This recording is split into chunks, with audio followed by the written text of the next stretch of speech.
Et bonsoir tout le monde. Comment ça va? Coucou Akuma, coucou Thalys, coucou King. Et bonsoir tous les gens de TikTok du coup. Parce que oui, j'ai lancé un live et sur Twitch et sur TikTok. Comment ça va Akuma?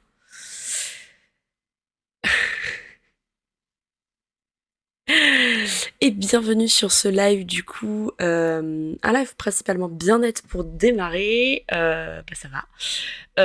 Bien-être, on va parler un peu de tout ce que vous avez envie de parler autour du bien-être. Je vais faire une petite présentation du coup de qui je suis. Je suis du coup pour TikTok le temps d'une bulle, mais sur Twitch, mon pseudo c'est Elfira. Je parle principalement de sophrologie, de bien-être et de développement personnel. Je suis sophrologue dans la vie de tous les jours, maman de 2 enfants.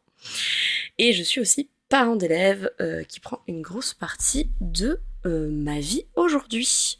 Et donc on va faire un petit live bien-être, on va parler un peu de tout. Donc si vous avez des questions, n'hésitez pas. Si vous avez comment des sujets dont vous avez envie de parler, on a déjà parlé de l'histoire de la sophro, on a déjà parlé de savoir exprimer ses besoins, ses attentes dans des relations. On a déjà parlé de quoi d'autre on a parlé? On a parlé des relations sur internet qui peuvent être extrêmement rapides et parfois extrêmement toxiques sans s'en rendre compte.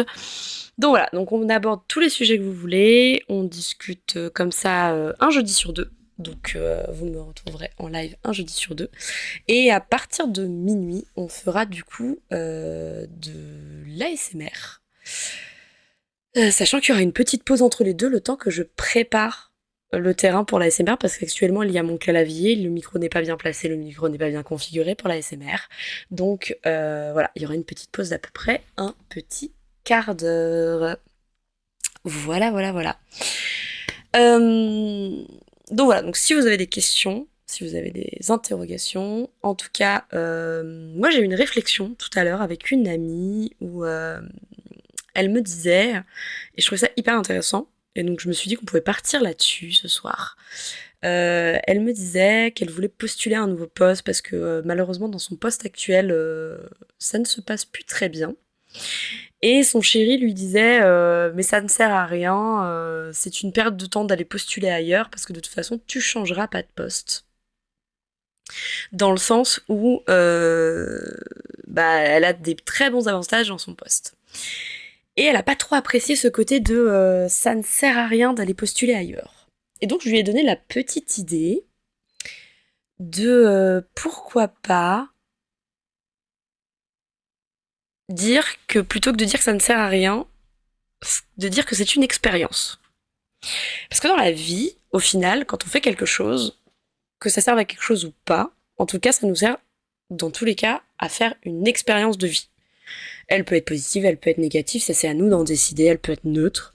C'est vraiment nous qui allons choisir qu'est-ce qu'on fait de cette expérience en fait, qu'est-ce qu'on fait de ce qu'on a vécu et de ce qu'on décide d'en faire vraiment.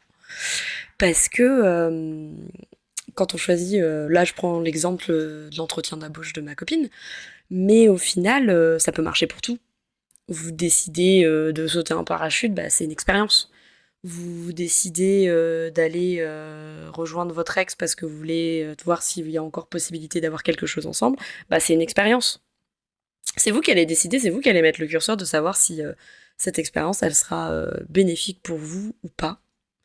Si cette expérience elle vous servira ou pas. Et King. Donc c'est vraiment vous qui allez décider de ce que vous allez en faire en fait. Ce que vous allez en faire comment ça va impacter votre vie. Alors oui, on va me dire c'est facile à dire, plus facile qu'à faire, etc. Vraiment. Mais c'est une réflexion à avoir. C'est qu'est-ce que je veux faire. Oui, j'ai oublié de l'enlever. Attends, il est où?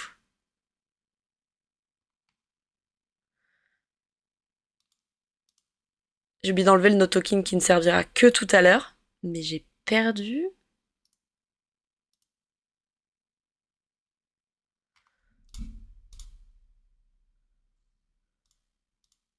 Ah, il est là. Voilà. Euh, je suis perdue. Je sais plus où il est celui-là par contre. Mais voilà, c'est vous qui allez décider ce que vous faites de ces événements. De ces événements, de ces expériences, positives, négatives.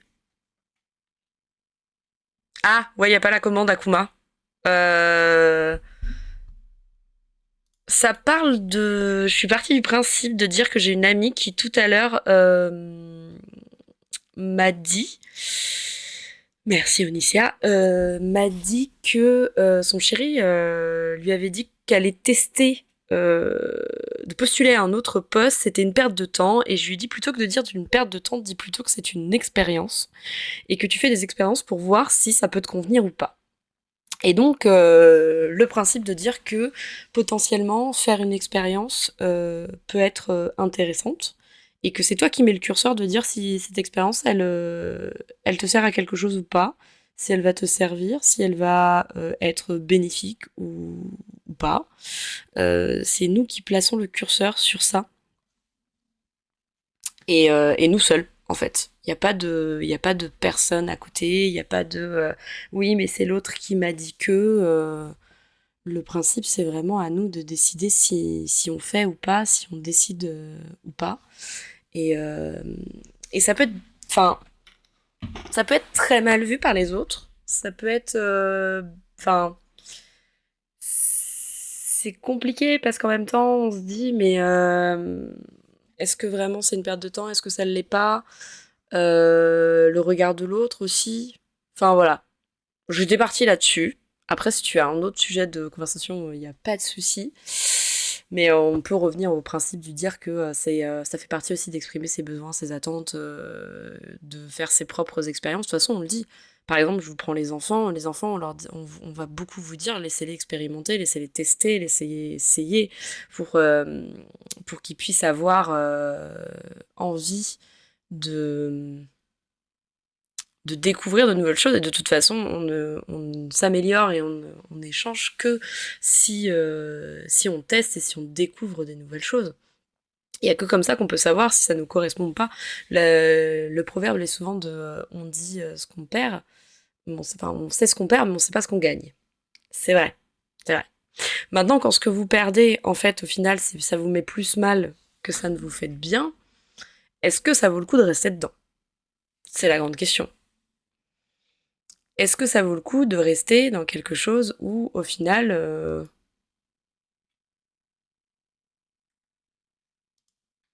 non, ça c'était moi. Ah, il est là. Est-ce que ça vaut le coup, au final, de rester dans quelque chose qui vous fait du mal? C'est une question à se poser. J'ai conseillé à ma copine de faire les pour et les contre de ce qu'elle perdait si elle partait de son taf et ce qu'elle gagnait si elle restait dans son taf, en fait. Donc, ça peut être une bonne solution pour voir si là où vous êtes, même pas dans le taf, hein, ça marche avec les relations, ça marche qu'elles soient amicales ou pas. Absolument pas quoi, King. Enfin, Akuma, pardon. Je suis un peu fatiguée.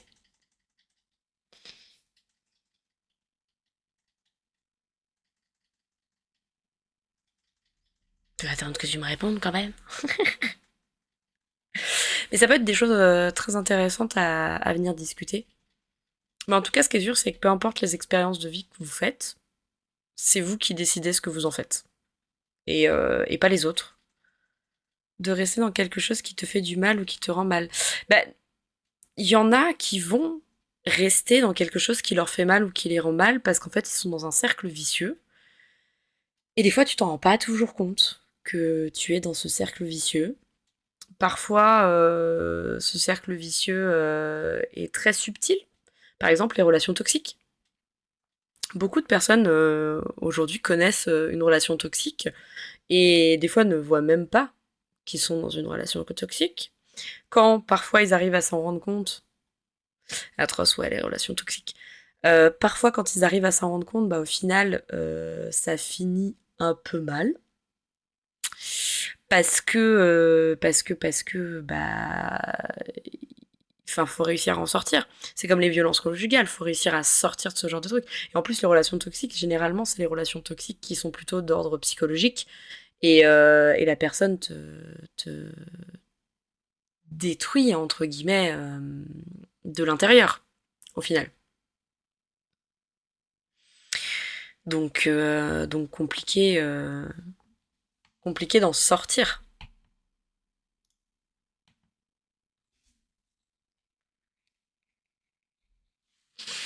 Mais voilà, je partais de ce postulat-là, de dire à un moment donné que tout est expérience et tout devrait l'être. C'est comme j'expliquais à ma fille tout à l'heure, parce que ma fille fait de la danse. Et à un moment donné, elle me dit j'ai le trac. Enfin, elle me dit pas j'ai le trac, elle me dit j'ai peur. Et je lui dis mais t'as peur de quoi? Donc j'essaye un petit peu de creuser pour savoir de quoi elle a peur, qu'est-ce qui se passe. Et elle me dit bah j'ai peur d'être sur scène avec toutes les personnes qui vont me regarder. Bon, ok, je note. Et je lui dis mais du coup est-ce qu'on pourrait pas appeler plutôt ça du trac? Elle me dit qu'est-ce que c'est que du trac? Je lui explique. Elle me dit non, non, moi j'ai juste peur. Je lui dis oui mais est-ce que t'es contente de faire de la danse? Elle me dit bah oui. Je dis est-ce que t'es contente de faire le spectacle? Elle me dit bah oui. Je lui dis bah du coup c'est du trac ce que tu ressens. Et elle n'était pas en capacité de le... Comment dire? Ah, je vais pas y arriver. Déjà, de bien comprendre ce que ça veut dire. Ma fille, elle a 5 ans et demi. Et pour elle, c'était juste de la peur, en fait. Et elle n'était pas en capacité d'aller en parler à sa professeure de danse. Et je lui dis, oui, mais c'est toi qui décides si tu as peur ou pas. C'est toi qui décides. Alors, à 5 ans et demi, on va pas se mentir qu'elles n'ont pas la même réflexion que nous à l'heure actuelle. Tic-tac. Ils n'ont pas la même réflexion, ils n'ont pas la même maturité, mais en fait, c'est des notions avec qui on peut commencer déjà à leur expliquer. Euh, donc, commencer déjà à leur expliquer que c'est des notions qu'ils peuvent avoir déjà même à cet âge-là, en fait. Et j'ai essayé de lui expliquer, et c'est vrai que compliqué, compliqué d'expliquer de ces notions-là à des enfants. Enfin voilà, je me perds dans mes explications. Du coup, je vais manger un chocolat parce que c'est bon le chocolat. Du coup, enfin Akuba, t'avais pas une question? Hier, tu m'avais dit que ça t'intéressait le live bien-être un peu libre. Après, si vous avez pas de questions, on peut reparler de Sofran. Hein. Moi, y a pas de souci.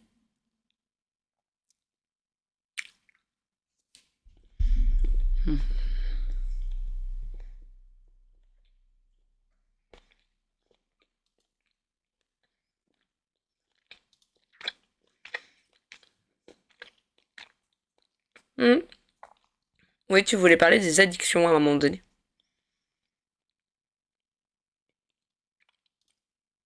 Mais tu voulais parler de quoi sur les addictions?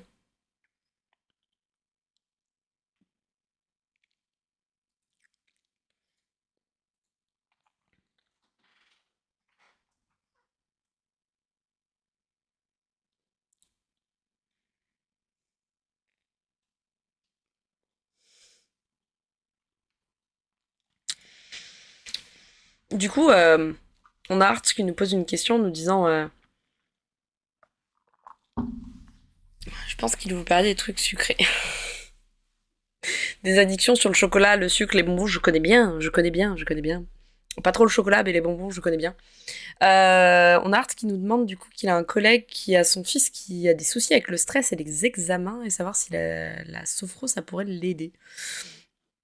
Alors faut savoir que la sophro c'est une technique de détente et de relaxation et ça vous donne notamment des petits outils, des petits exercices à utiliser pour justement relâcher le stress et apprendre à se détendre à des moments T, voilà, pour gérer les crises d'angoisse. Ça peut être, comme le disait Akuma, travailler sur les addictions, travailler sur les phobies, tout ça. Et en fait, la sophro, oui, ça peut aider sur les examens dans le sens où on va aider en faisant de la préparation mentale. Donc le principe, c'est de venir...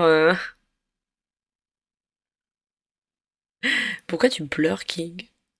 C'est de venir parler.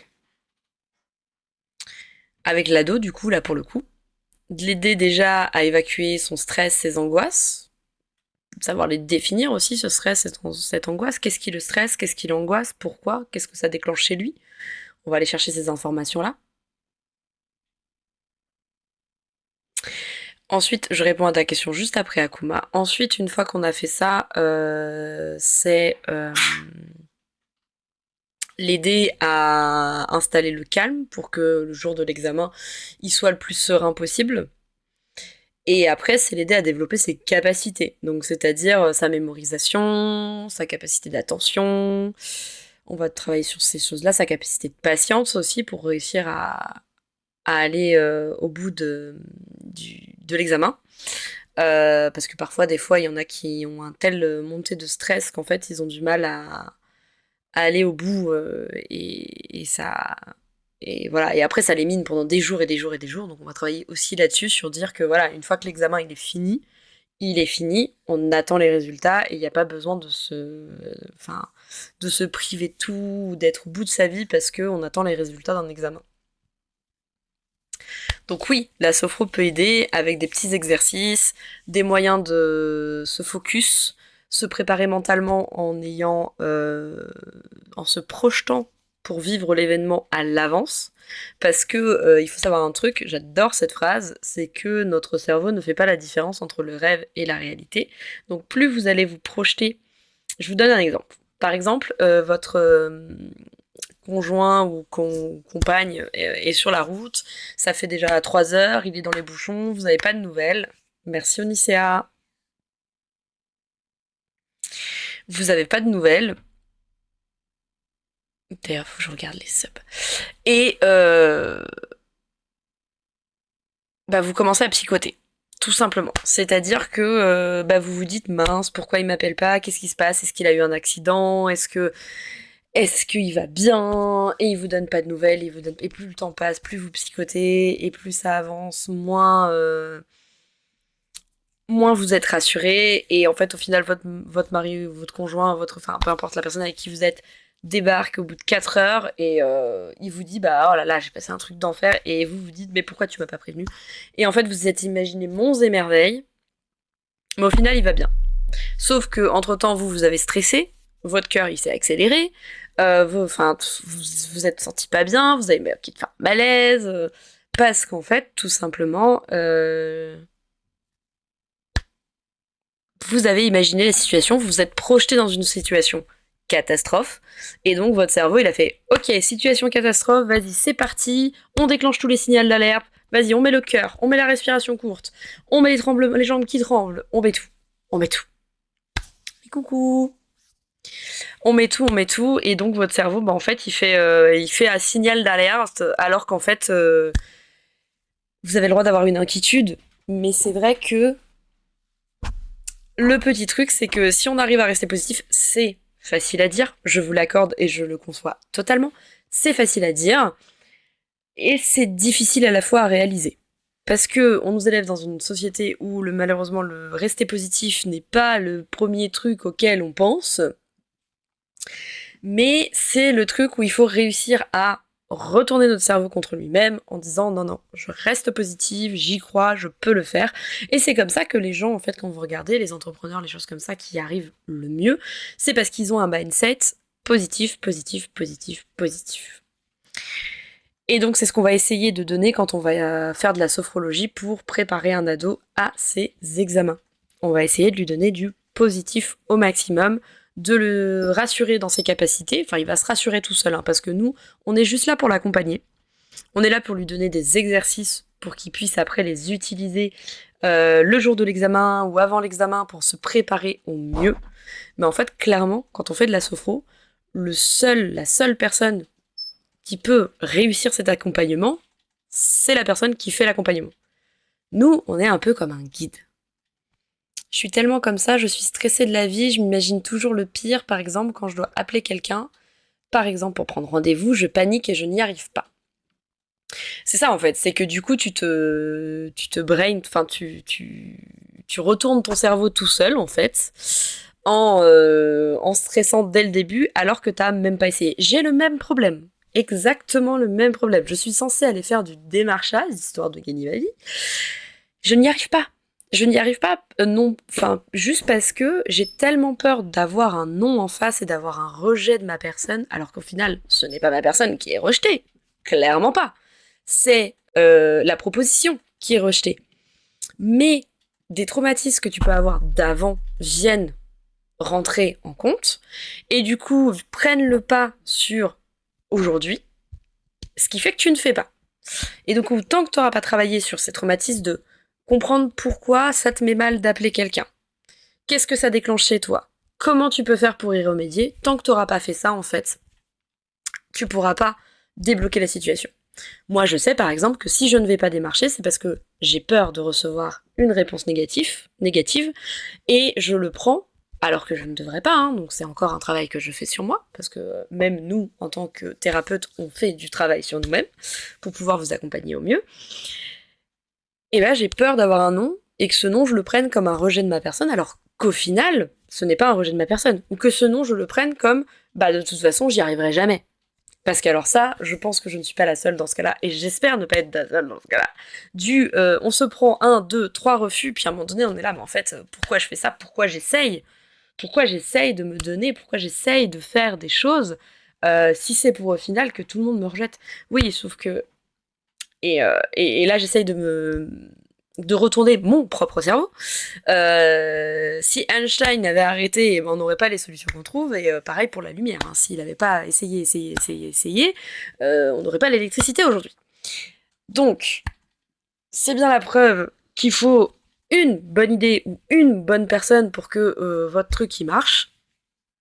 Et la sophrose, c'est ça, c'est essayer, non pas une bonne technique, mais c'est essayer de retourner votre cerveau pour lui dire non, mais en fait, regarde là, tu en es capable.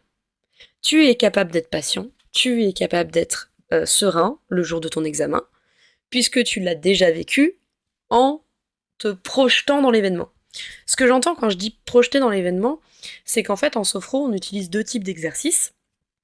On va avoir des relaxations dynamiques qui sont des petits exercices de mouvements doux qui mêlent de la contraction musculaire, donc c'est-à-dire vous venez contracter votre muscle. Je ne parle plus bien. Vous contractez votre muscle et vous le relâchez.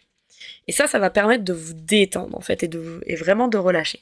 Et la deuxième chose qu'on lie à ça, c'est la respiration contrôlée. Donc, j'inspire, je bloque, et je souffle. La respiration contrôlée, ce qui est intéressant, c'est qu'en fait, ça met notre cerveau en alerte. Quand vous bloquez votre respiration, votre cerveau, il dit « Oh, qu'est-ce qui se passe ? Qu'est-ce qui se passe ? Pourquoi je respire plus ? C'est pas normal. Et du coup, il est ultra attentif à tout ce qui va se passer.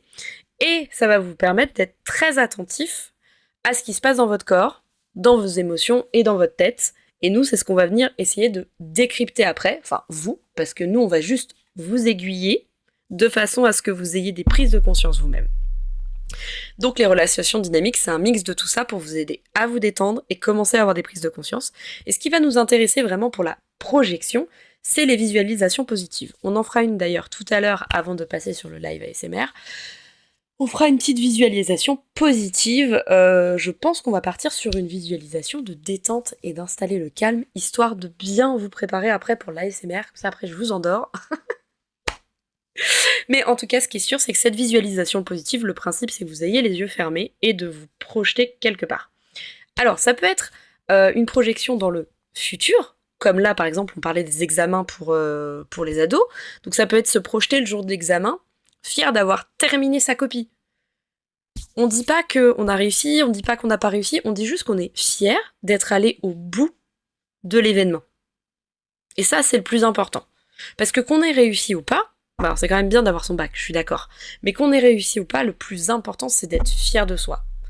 Et pas que les autres soient fiers de vous. Vraiment que vous soyez fiers de vous, en fait. Et donc, le fait de se projeter comme ça permet d'aller au bout de vivre fictivement certains événements. Mais comme on le rappelle, le cerveau ne fait pas la différence entre le rêve et la réalité. Donc, pour le cerveau, le fait de l'avoir vécu, c'est comme s'il l'avait vraiment vécu. Donc le jour J, il va se dire « je l'ai fait, j'étais trop fière de moi. Vas-y, je peux le refaire une deuxième fois. » Vraiment, on est vraiment là-dessus. Ça marche aussi par exemple pour les accouchements. quand une maman est très stressée, soit parce qu'elle a déjà vécu un accouchement traumatique, parce que ça arrive de plus en plus, soit parce qu'elle a du coup pas accouché du tout et qu'elle a envie d'accoucher le plus naturellement possible. Et on va pas se mentir qu'aujourd'hui dans les séries, les accouchements qui se passent bien, c'est pas vraiment ça. Hein. Il y a toujours une petite couac, ou alors la mère elle hurle au possible. Donc voilà. Donc ça marche aussi. Ça peut marcher aussi, la projection, ça peut marcher pour une opération.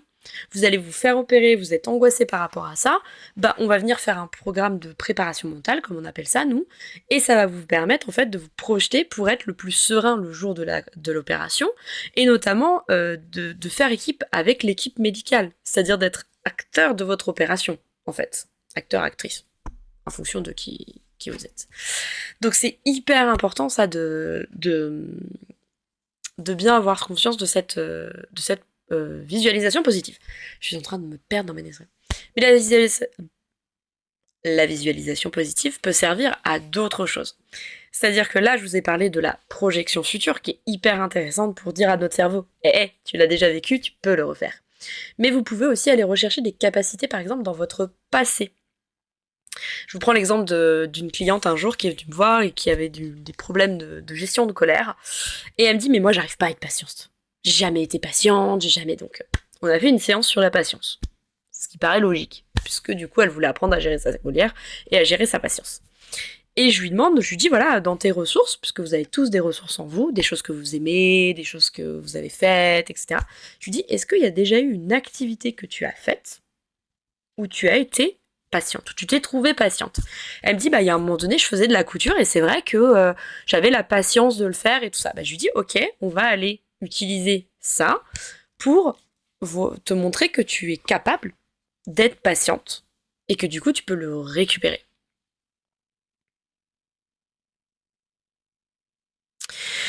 Alors, les troubles post-traumatiques,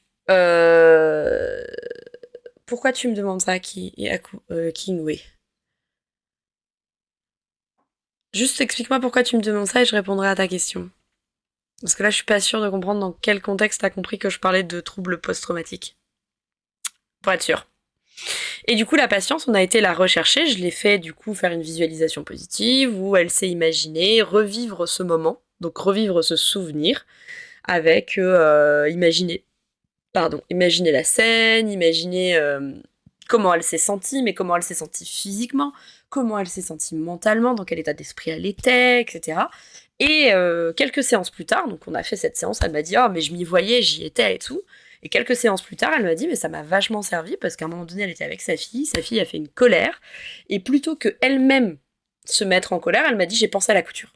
Juste, j'ai pensé à la couture, ça m'a permis de garder mon calme et d'aller au bout de la discussion avec ma fille sans moi-même m'énerver.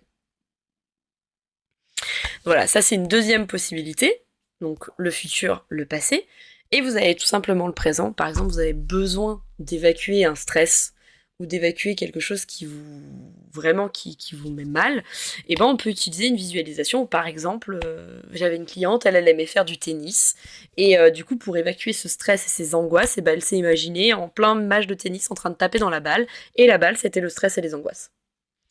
En fait, en sophro, on vient beaucoup imager pour que vous puissiez visualiser au mieux là où on aimerait vous amener.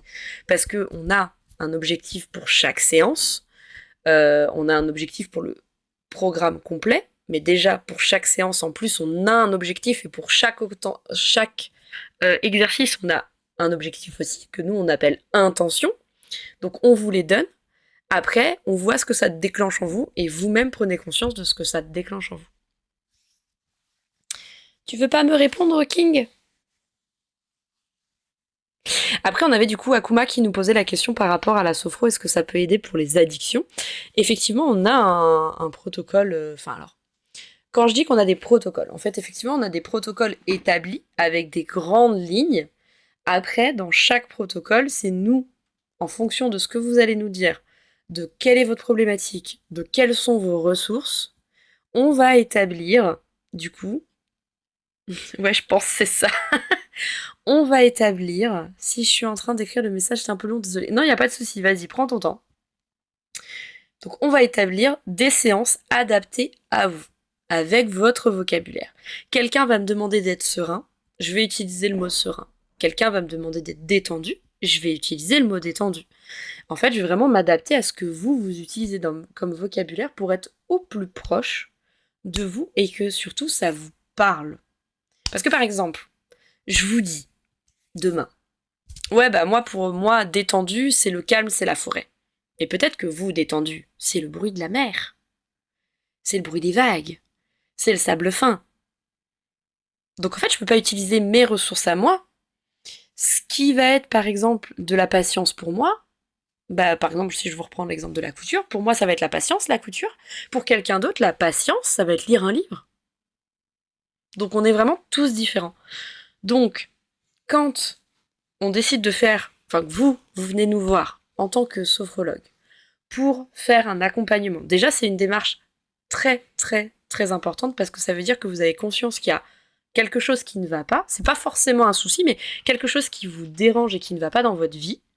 Donc, ça peut être effectivement un examen, ça peut être aussi des problèmes de sommeil, ça peut être des problèmes de gestion d'émotions.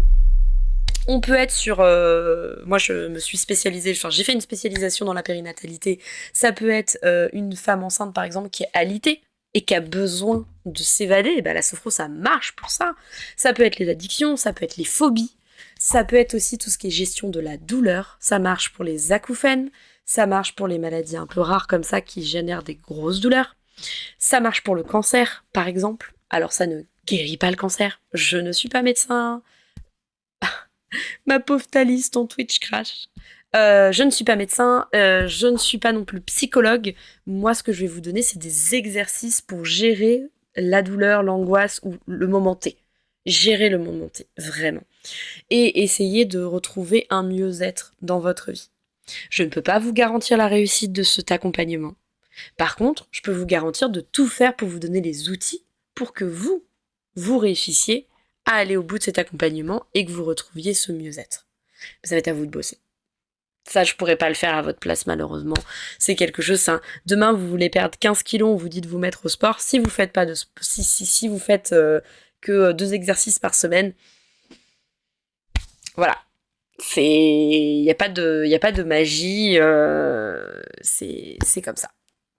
Donc pour les addictions, effectivement, c'est possible de gérer ça avec la sophro. Nous, ce qu'on nous recommande... Alors attendez, je reviendrai sur les addictions juste après, je vais lire. Les troubles du stress post-traumatique sont des troubles psychiatriques qui surviennent après un événement traumatisant. Ouais, ça, il n'y a pas de souci, je le savais. Ils se traduisent par une souffrance morale et des complications physiques qui altèrent profondément la vie personnelle, sociale et professionnelle. Ça se rapproche quant au sujet que tu parles de maintenant, non. Alors, ça peut se rapprocher à ça. Le truc du trouble post-traumatique, c'est que souvent, il faut que ce soit géré d'abord par un psychologue. Dans le sens où c'est là où on peut parler aussi des phobies, parce que, à mon sens, ça peut se rapprocher aussi. Je sais plus comment ça s'appelle, mais par exemple, la phobie de quand on a peur de sortir de chez soi, la peur des gens, etc., ça peut se gérer avec la sophro. Le truc, c'est comme nous, on vient gérer l'ici et maintenant, il va quand même falloir trouver le pourquoi. Pourquoi vous avez cette phobie? Pourquoi vous avez ce trouble post-traumatique? Alors, des fois, on ne sait même pas qu'on a un trouble post-traumatique, mais quand on en prend conscience, il est important d'aller chercher le pourquoi. Parce que nous, on ne pourra pas résoudre ce pourquoi. Même en vous donnant, même en étant les plus bienveillants et en ayant les meilleures envies du monde de vous aider, on n'a pas les outils pour répondre à la question pourquoi. Celui qui aura les outils pour ça, c'est le psychologue. Ou le psychiatre quand on monte carrément un niveau au-dessus, à savoir que le psychiatre, c'est celui qui va aussi délivrer les médicaments alors que le psychologue ne peut pas. Mais voilà, on pourra pas trouver ce pourquoi. On pourra vous aiguiller parce que même pas, je pourrais même pas vous aiguiller parce qu'en fait, j'ai pas appris les codes en tant que sophrologue. J'ai appris à vous aider à gérer une situation T à un moment donné T. Mais j'ai pas appris à aller chercher de pourquoi cette situation T, elle est arrivée. Donc oui, ça rejoint un petit peu ce qu'on a dit King, et ça peut rejoindre aussi les addictions et les phobies. C'est-à-dire qu'en addiction, nous, quand on accepte de suivre quelqu'un qui a une addiction, que ce soit addiction au sucre, addiction alimentaire, addiction au tabac, à l'alcoolisme, ou même, pour aller plus loin, à la drogue, on demande déjà qu'il y ait un suivi autre, c'est-à-dire un vrai suivi psychologique, parce que souvent il y a des vraies causes derrière qu'il faut aller traiter, et ça peut rentrer dans l'idée du post-traumatique aussi. Et souvent on demande après la première séance une période d'abstinence. Oui, Akuma, ça peut être ça. Comment gérer ma colère sur les jeux vidéo quand je perds. Ça peut tout à fait être ça. Donc voilà, c'est compliqué parce que souvent voilà, on demande une certaine période d'abstinence. Alors souvent c'est 1 semaine à 15 jours. Nous en fait ça nous montre votre envie de réussir. Et vous, ça vous montre aussi que vous êtes capable d'avoir cette démarche. Donc, après, en fonction des addictions, le programme sera différent, mais plus qu'en fonction des addictions, je dirais, c'est en fonction de vous. C'est-à-dire que si demain j'ai un addict à la cigarette qui me dit je fume 15 paquets par jour, je suis pas prêt à arrêter, machin, etc., et que j'en ai un autre qui lui me dit mais moi j'ai très envie, etc., bah je vais pas avoir le même accompagnement avec les deux. Parce que j'en ai un qui est oui j'ai envie d'arrêter, mais en même temps j'ai pas envie d'arrêter, et j'en ai un qui est oui j'ai envie d'arrêter, moi c'est bon, ça suffit, j'arrête. L'accompagnement en fait il va être personnalisé. Donc il n'y a pas de traitement, parce qu'encore une fois je ne suis pas un médecin, je n'ai pas fait d'études de médecine, à savoir que le médecin classique a tendance à gérer les maux du corps, mots M-A-U-X. Donc le médecin, je vais vous gommer. Le médecin a tendance à gérer les maux du corps, le psychiatre va gérer les maux de la tête, le psychologue aussi. Donc voilà, donc je fais pas partie du corps médical, et ça là-dessus ils sont très bien, et très bien pour ça. Moi je suis ce qu'on appelle de la médecine douce, médecine holistique, enfin tout ça. Le but c'est de décharger quand vous avez un petit mal-être entre guillemets, ou quelque chose qui peut euh, éviter les médicaments. Par exemple sur le sommeil, voilà, si vous avez une lourde pathologie, forcément qu'on va vous inviter à aller voir un médecin et à découvrir ce qui se passe, notamment l'apnée du sommeil ou les trucs comme ça. Bah voilà, on va pas se mentir, le mieux c'est d'aller voir un médecin et de comprendre ce qui vous arrive. Par contre, si vous avez juste, voilà, vous vous rendez compte que ça fait 2-3 mois que vous dormez très mal et que vous savez pas trop pourquoi, et voilà, là, moi je peux rentrer en compte, on essaye un protocole, régulièrement ça fonctionne quand les gens sont investis. Je vais pas dire à 100% parce que ce n'est pas possible de dire à 100%, mais en tout cas régulièrement ça fonctionne. Et donc vous voyez un mieux-être et vous dites bah je vais continuer en fait. Et du coup ça fait que vous retrouvez un mieux-être sans avoir besoin de passer par des médicaments, sans avoir besoin de passer par un médecin. Vous avez même des médecins aujourd'hui qui prescrivent des séances de sophrologie ou de naturopathie ou d'ostéopathie ou d'hypnose pour aider à arrêter certaines addictions, etc. Donc c'est bien la preuve que ces techniques, en fait, elles ont un réel impact sur vous.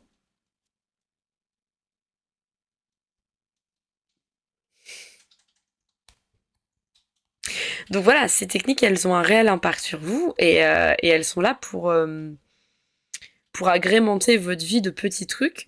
Souvent, moi aussi, j'ai eu des clients qui m'ont dit qu'au final, ils étaient venus pour un accompagnement, mais que les exercices, comme je fournis des fiches d'exercices où il y a toutes les instructions et il n'y a pas d'intention dessus, parce que chaque exercice a une intention. Je vais vous prendre, on a un petit exercice qui suffit juste de mettre sa main sur le ventre, sa main dans le dos.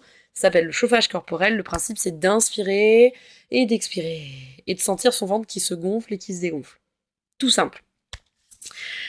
Et bien cet exercice, je peux y mettre tellement d'intentions différentes. L'exercice de base, l'intention, c'est d'étendre le ventre. C'est tout. Je peux y mettre gonfler sa confiance, par exemple. Donc quand on inspire, on se gonfle de confiance, et quand on expire, on laisse cette confiance à l'intérieur de nous.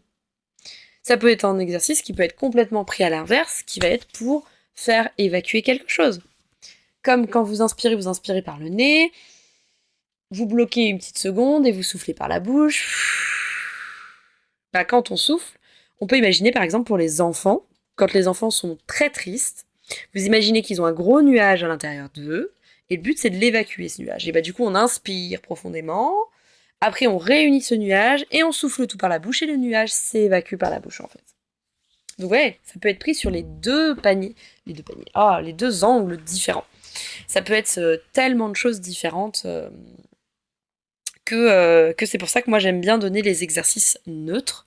Et après, vous en faites ce que vous voulez. Et donc, j'ai des clients qui sont arrivés parfois en me disant oh, mais au final, j'ai senti un coup de colère, alors qu'ils n'étaient pas du tout venus pour travailler la colère. Et ils m'ont dit bah, j'ai utilisé un de vos exercices. Et voilà. Donc,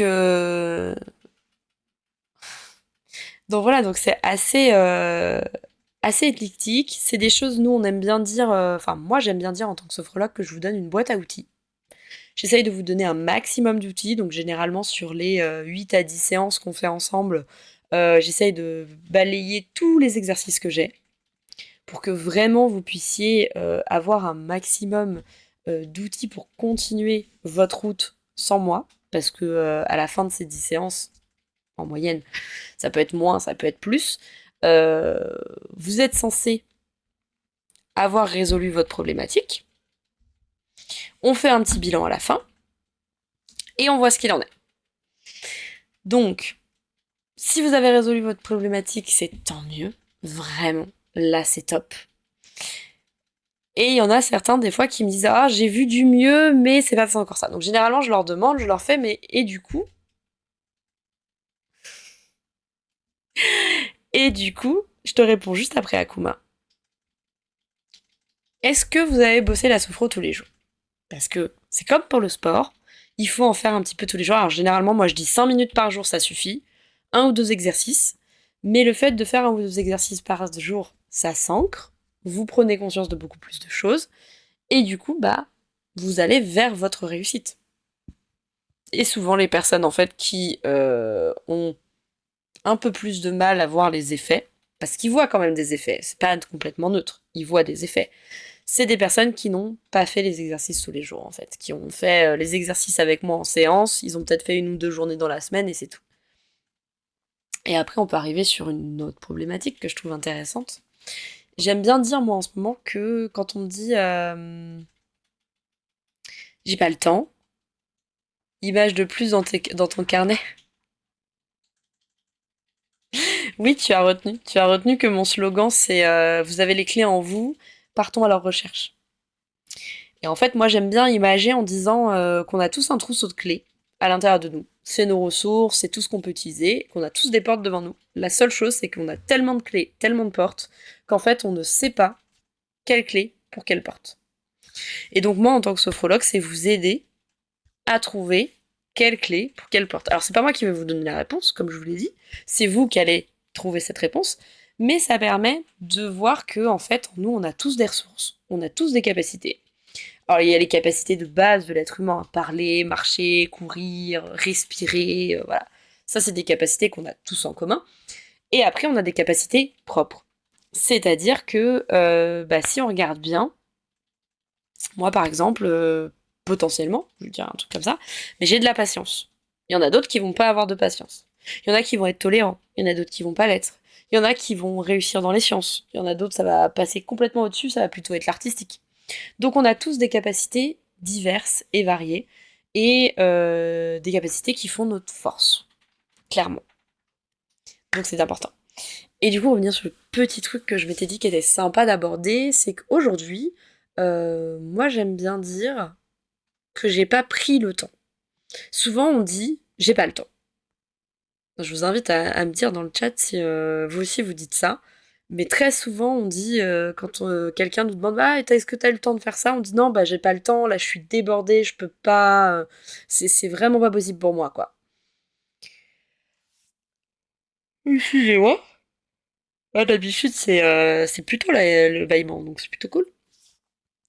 Et du coup le j'ai pas le temps il est très il arrive très facilement en fait. C'est euh, c'est fou comme ce j'ai pas le temps. Euh, King confirme.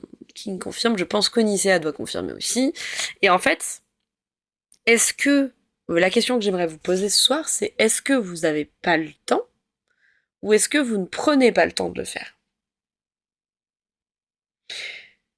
Moi, je sais que j'aime bien dire je n'ai pas pris le temps parce que c'est vrai qu'il y a des fois où je ne prends pas le temps de faire certains trucs que j'ai dit que j'allais faire. Ou alors, pour moi, dans mon planning, c'est que c'était pas à faire maintenant, c'était à faire plus tard parce qu'on m'a pas donné de deadline, etc. Oui, qui est Akuma, c'est tout à fait ça. C'est pas qu'on n'a pas le temps, c'est que ce n'est pas dans nos priorités. Et c'est tout à fait ça. Et c'est pour ça que moi j'aime utiliser je n'ai pas pris le temps. Parce qu'en fait, du coup, on définit nos priorités. Et quelque chose qui est prioritaire pour nous ne l'est peut-être pas pour la personne en face. Et quelque chose qui était prioritaire pour la personne en face ne l'est peut-être pas pour nous. Moi, j'ai pas le temps car mon esprit est ailleurs. C'était bien joué, Odysseas. C'était très bien joué. Mais du coup, c'est vrai que c'est intéressant de se dire que si on n'a pas pris le temps, pourquoi on l'a pas pris? Effectivement, ça dépend de la situation, nous dit King. Oui, ça peut dépendre de la situation, mais au final, dans la vie, est-ce que tout n'est pas un choix? Je vous pose vraiment la question. Est-ce que dans la vie, tout n'est pas...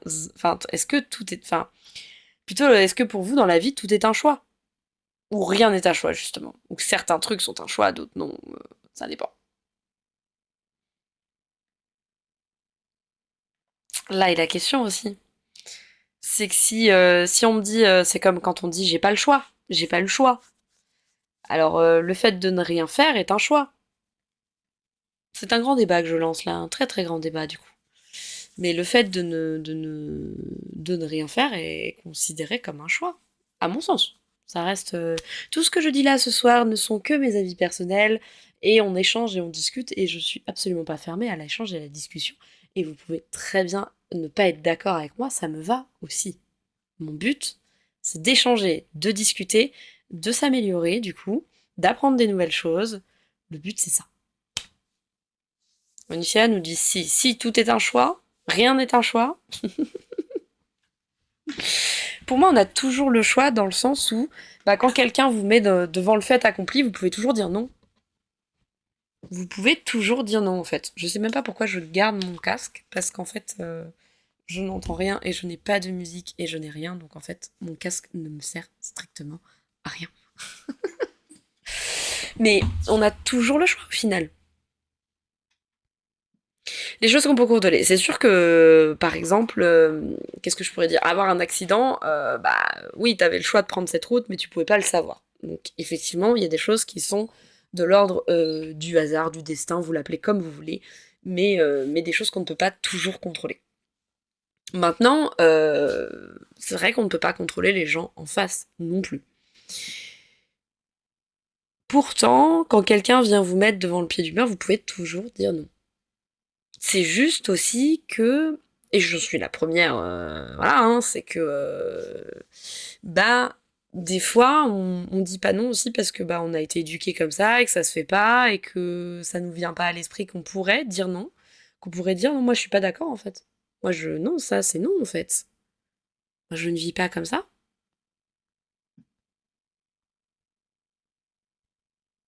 Le côté, c'est pas d'être d'accord ou non, c'est juste donner son avis là-dessus en soi.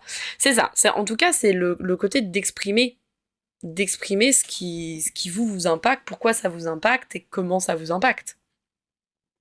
Ce choix de la personne. Parce que la personne, elle fait un choix, quoi qu'il arrive. Elle fait un choix en son âme et conscience. Maintenant, vous, potentiellement, ça vous impacte. Et donc, être en capacité d'exprimer à cette personne comment ça vous impacte, qu'est-ce que ça vous a fait. Et du coup, comme dit King, de donner son avis. Après, tu peux très bien être d'accord ou pas d'accord. Je pense que tu disais d'accord ou pas d'accord pour le live.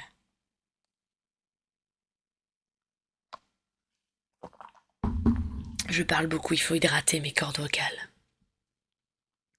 Mais c'est intéressant d'avoir un avis et d'échanger. Et d'échanger là-dessus. Je vous lis en même temps. Bon, j'arrive au bout de ma tirade. Quelle heure est-il 22h30. On a encore une petite heure parce qu'après, vers 23h30. Alors, dans une demi-heure, on fera la visualisation positive. donc autour du calme. Euh, où là, du coup, je ne lirai plus le chat.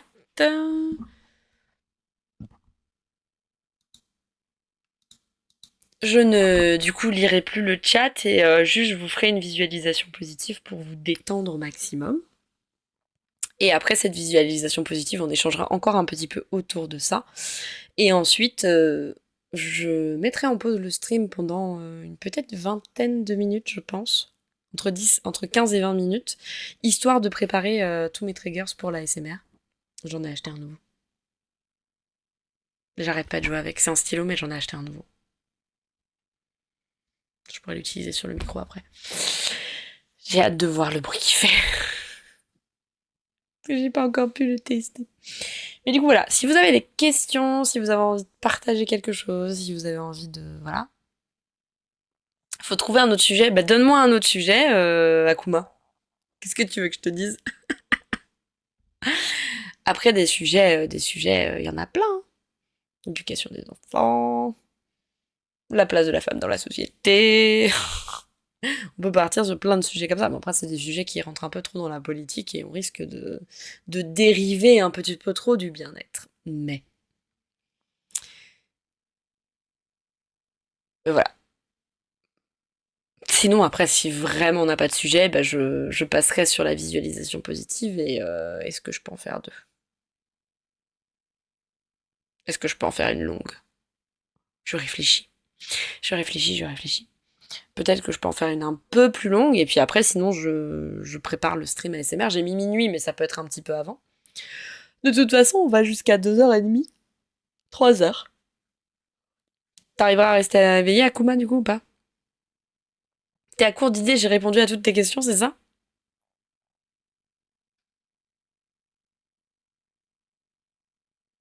Mais c'est intéressant de... Pour moi, j'appelle ça discuter, plus que débattre. Parce que quand t'as un débat, ça veut dire que t'as des opinions qui sont partagées et où du coup on vient échanger sur des opinions différentes. Par contre, la discussion, c'est bien ce que ça veut dire, c'est que discuter, c'est prendre le temps d'échanger ses avis et ses opinions. Ah, tu tiendras jusqu'au bout du live ASMR. Je note, je note. J'ai deux nouveaux triggers que j'ai trouvés où je me suis dit, tiens, ça, je vais tenter de les faire. Donc on verra bien ce que j'ai pris. Oh, ça y est, le petit bâillement de ce soir. Est-ce qu'on va être sur la soirée bâillement? Grande question, grande question, grande question. Mais du coup, il va falloir que je trouve le prochain. Donc dans 15 jours. Ça fait quoi 15 jours? Ça fait le 20. C'est bien. Le 20, on refera un live bien-être. Et du coup, jeudi prochain, ça sera un live craft.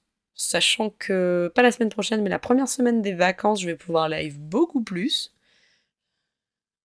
Pour vous apporter plus de bien-être, plus d'ASMR. Je vais pouvoir faire plus d'ASMR. Et ça j'aime. Donc j'espère que ça vous plaira aussi. Déjà, je suis contente, j'ai réussi à... Ça a été galère, mais on a réussi à lancer un live sur TikTok. C'est improbable. On a un petit peu galéré, mais on a réussi.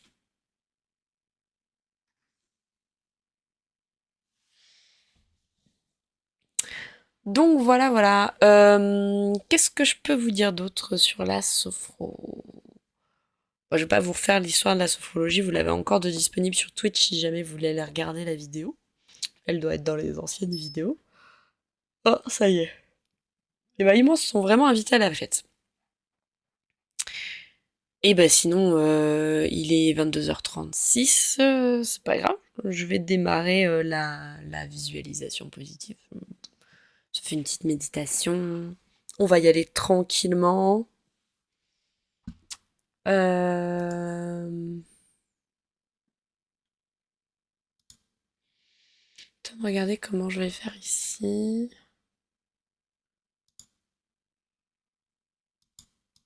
Ah, j'ai pas le droit.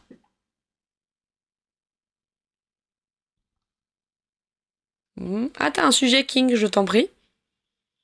C'est quelque chose dont t'aimerais parler?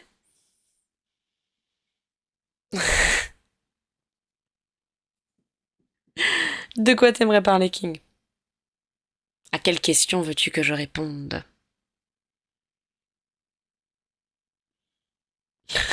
Akuma est impatient.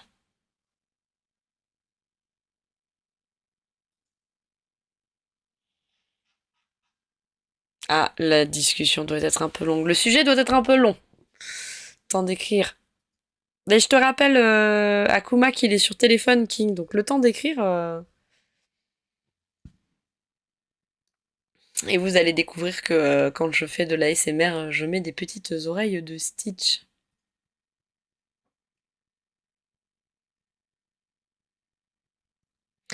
Un moment embarrassant. Ah, t'es sur tel aussi, Akuma.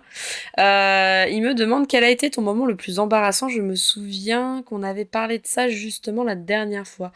Quand moment embarrassant, t'entends par quoi? Avec un client ou moment embarrassant dans ma vie?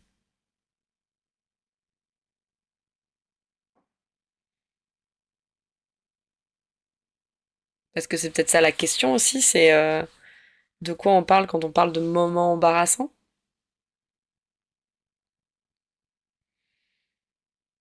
Parce que ces moments-là peuvent être impactants, ces moments-là peuvent devenir des souvenirs traumatiques. Ça dépend. Réponds-moi, King. Ça dépend ce qu'on entend par là. Les deux, justement. Avec un client, est-ce que j'ai déjà vécu un moment embarrassant avec un client?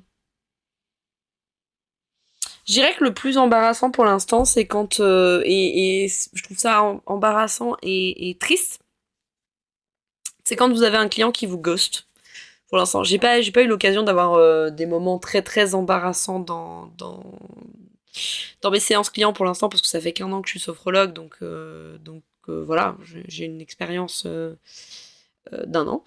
Euh, mais le plus embarrassant, c'est quand tu démarres un accompagnement, que tu as l'impression que la personne, elle est dedans. Et au final, tu la relances pour lui dire, voilà, ça va bientôt être le moment de notre rendez-vous, puis elle te répond pas.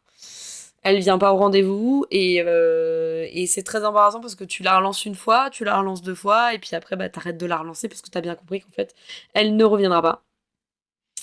Donc c'est toujours un petit peu embarrassant et toujours un peu triste, moi je trouve, parce que du coup, ils ont fait la démarche. Et je trouve ça dommage au jour d'aujourd'hui.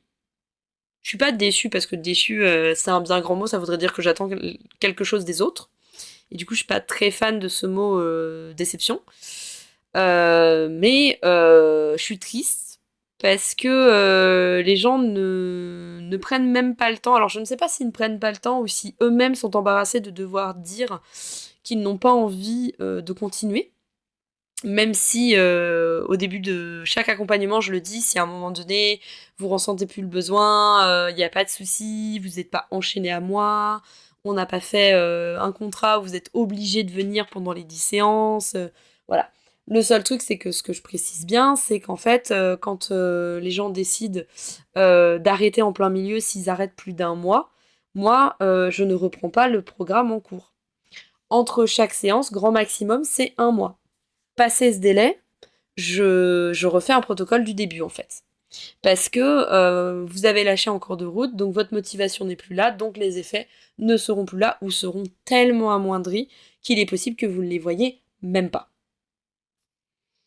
C'est pas pour avoir un échec aussi parfois de ne pas le dire. Je pense. Alors, peut-être. Je peux pas confirmer ou infirmer, je pense que ça dépend de chacun. Euh, Mais des fois, c'est juste que la méthode ne convient pas. En fait, ils se sont dit oui, pourquoi pas. Ils ont essayé 3 séances et au bout de 3 séances, ils se disent ouais, en fait, je vois aucun machin. C'est bon, j'arrête quoi. Peut-être qu'il y en a d'autres qui se disent ouais, mais en fait, c'est trop pour moi, j'y arrive pas. Voilà, ça peut être des choses, plein de choses différentes auxquelles on ne pense pas et qui font que on n'ose pas quoi. On n'ose pas aller dire aux gens non, je viens pas. C'est comme moi, ce que j'aime bien dire, c'est que y en a qui des fois qui aiment bien annuler des rendez-vous aussi. Ils prennent un rendez-vous puis 2 jours avant la date fatidique, ils l'annulent. Bah ouais, mais ton rendez-vous chez le médecin, tu l'annules pas au bout de 2 jours. Alors à 2 jours. Bon, après, le médecin, je veux bien que généralement, maintenant, c'est tellement difficile de trouver des rendez-vous chez le médecin que tu l'annules clairement pas ton rendez-vous. Même si t'es plus malade, tu le gardes pour dire au cas où je sois malade au moment où. Enfin bon. Mais c'est pareil, quand tu décides de. Enfin, ça ne viendrait pas à l'idée de ne pas prévenir et de ne pas venir chez ton médecin, en fait. Ça te vient pas à l'idée. Par contre, moi, j'ai pas eu l'occasion encore, voilà, d'avoir. Je crois que j'ai une cliente qui a pas prévenu et qui est pas venue. Mais voilà. Mais par contre, j'ai pas eu l'occasion. Enfin, j'ai des confrères sophrologues qui ont eu l'occasion plusieurs fois de se faire faux bon. Où les gens, finalement, ils décident de ne pas venir pour X raisons, en fait. Et alors, un moment embarrassant de ma vie personnelle. Bah, le moment le plus embarrassant que j'ai vécu il y a pas longtemps. Parce que dans mes souvenirs, là, tout de suite, il n'y a rien qui me vient, mais celui qui me vient au premier abord, c'est qu'il n'y a pas si longtemps que ça, avec les parents d'élèves, on s'est fait des nouveaux amis. J'aime bien les appeler les copains parents, puisque du coup, c'est les parents des copains de mes enfants. Et si tu veux, écris ton prochain sujet, King. Et en fait, il s'avère que le vendredi soir, vous avez Michel et Janine qui doivent récupérer la petite Jeanne. Et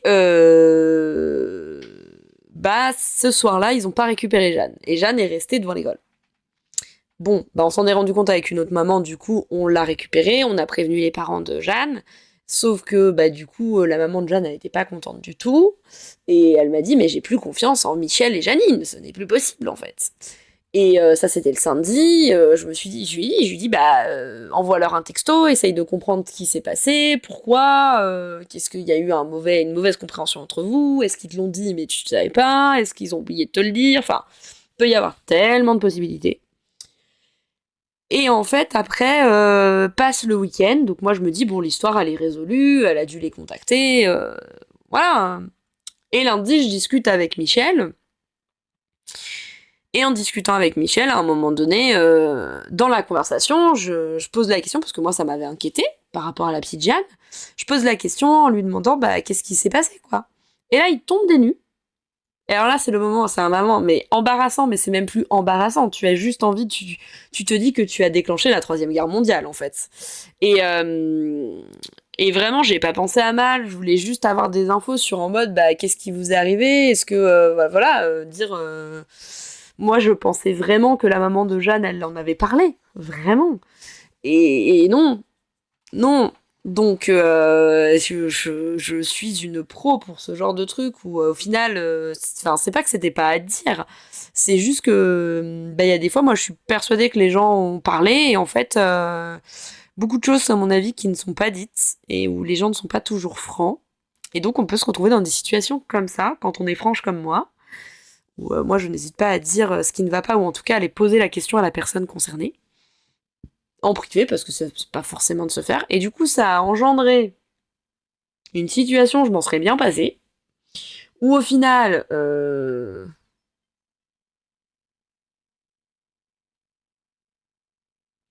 pourquoi TikTok il me dit qu'il y a une inactivité dans le chat, dans le... Bah non, je suis active, je suis en train de parler. Mon premier live TikTok, c'est pas grave. Et du coup, ça a déclenché un raz-de-marée cataclysme où Michel a prévenu Janine qui a appelé la maman de Jeanne pour savoir ce qui se passait, pourquoi il avait été dit ça, alors que elle en fait elle avait bien prévenu et que machin. Et au final le fin mot de l'histoire, le fin mot de cette histoire, c'est que la maman de Jeanne avait complètement oublié que Michel et Janine les avaient bien prévenus que ils ne pouvaient pas récupérer Jeanne ce jour-là. Et la maman de Jeanne étant débordée, ce qui est humain, et ben en fait elle avait oublié d'aller récupérer la petite Jeanne à l'école. Voilà.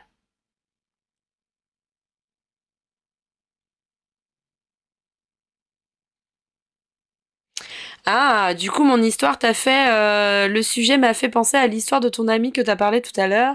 As-tu des regrets dans la vie? Si oui, lesquels? Dans le sens études et côté professionnel. Ah ouais, non, mais le malaise total. Et puis moi, je me suis sentie mal et ça m'a renvoyé à des traumatismes. La preuve qu'on peut revenir sur les traumatismes. Et après, je réponds à ta question, King. Ça m'a ramené sur des traumatismes d'enfant parce qu'étant jeune, c'était ça se passait tout le temps. Comme je suis d'une franchise et que je n'ai aucun filtre parce que malheureusement j'ai grandi comme ça, et ben en fait je me retrouve où il y a des fois, enfin j'ai appris les codes maintenant, donc il y a des trucs que je sais très bien, et certains trucs qu'il faut pas dire. Mais il y en a certains où moi ça me paraît pas de l'ordre du privé pur privé.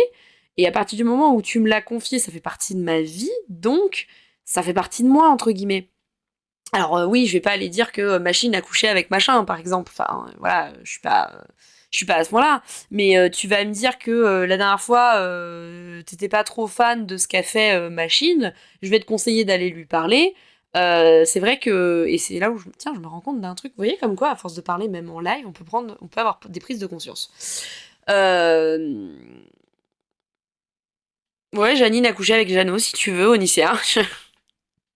Tu le savais pas, bah je te l'apprends.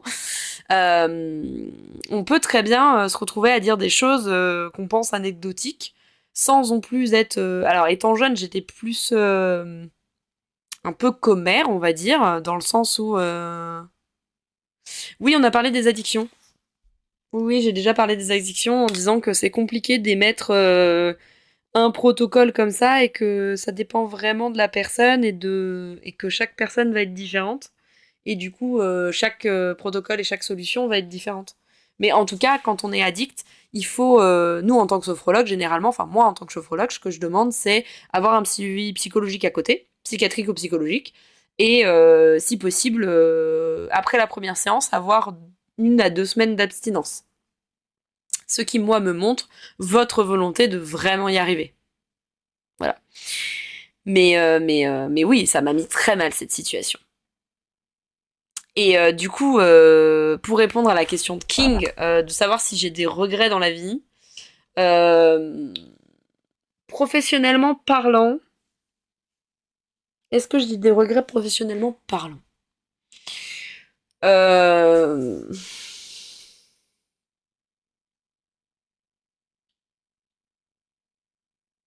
Je réfléchis au bas âge. C'est pas une question facile.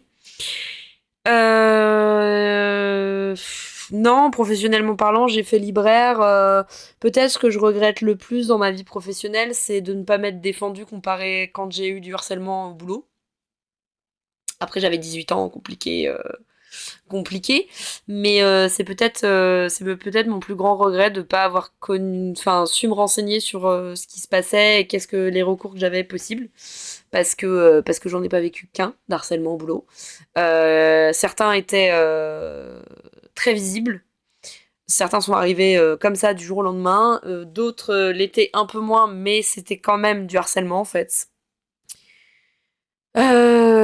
Voilà. Dans ma vie perso, mon regret, c'est plutôt de ne pas avoir de pas avoir essayé d'allaiter mon deuxième enfant. C'est peut-être mon plus grand regret dans ma vie perso. Waouh, c'est un regret de folie. Mais sinon, après, non, j'ai pas de... Enfin, j'ai peut-être des tout petits regrets, mais que là, tout de suite, ne me viennent pas à l'esprit. Donc, dans les études, je ne regrette pas le parcours que j'ai fait parce que ça fait la femme que je suis aujourd'hui. Et ça, vraiment. Est-ce que j'aurais changé quelque chose? Enfin, sûrement que si certains événements de ma vie avaient été différents, j'en serais peut-être pas là où j'en suis aujourd'hui. Et peut-être que j'en serais quand même là où j'en suis aujourd'hui. Non, elle est pas dure. Je pense que moi, pour moi, on peut parler de tout. Tout le monde n'a pas envie de parler de tout, mais moi, ça me gêne pas de parler de tout. Et voilà. Après, elle est dure dans le sens où c'est pas quelque chose que tu réfléchis logiquement quand on pose une question comme ça. Le but c'est de répondre du tac au tac et de pas réfléchir parce que sinon, voilà, c'est vraiment de ne pas réfléchir et d'aller de l'avant. Voilà.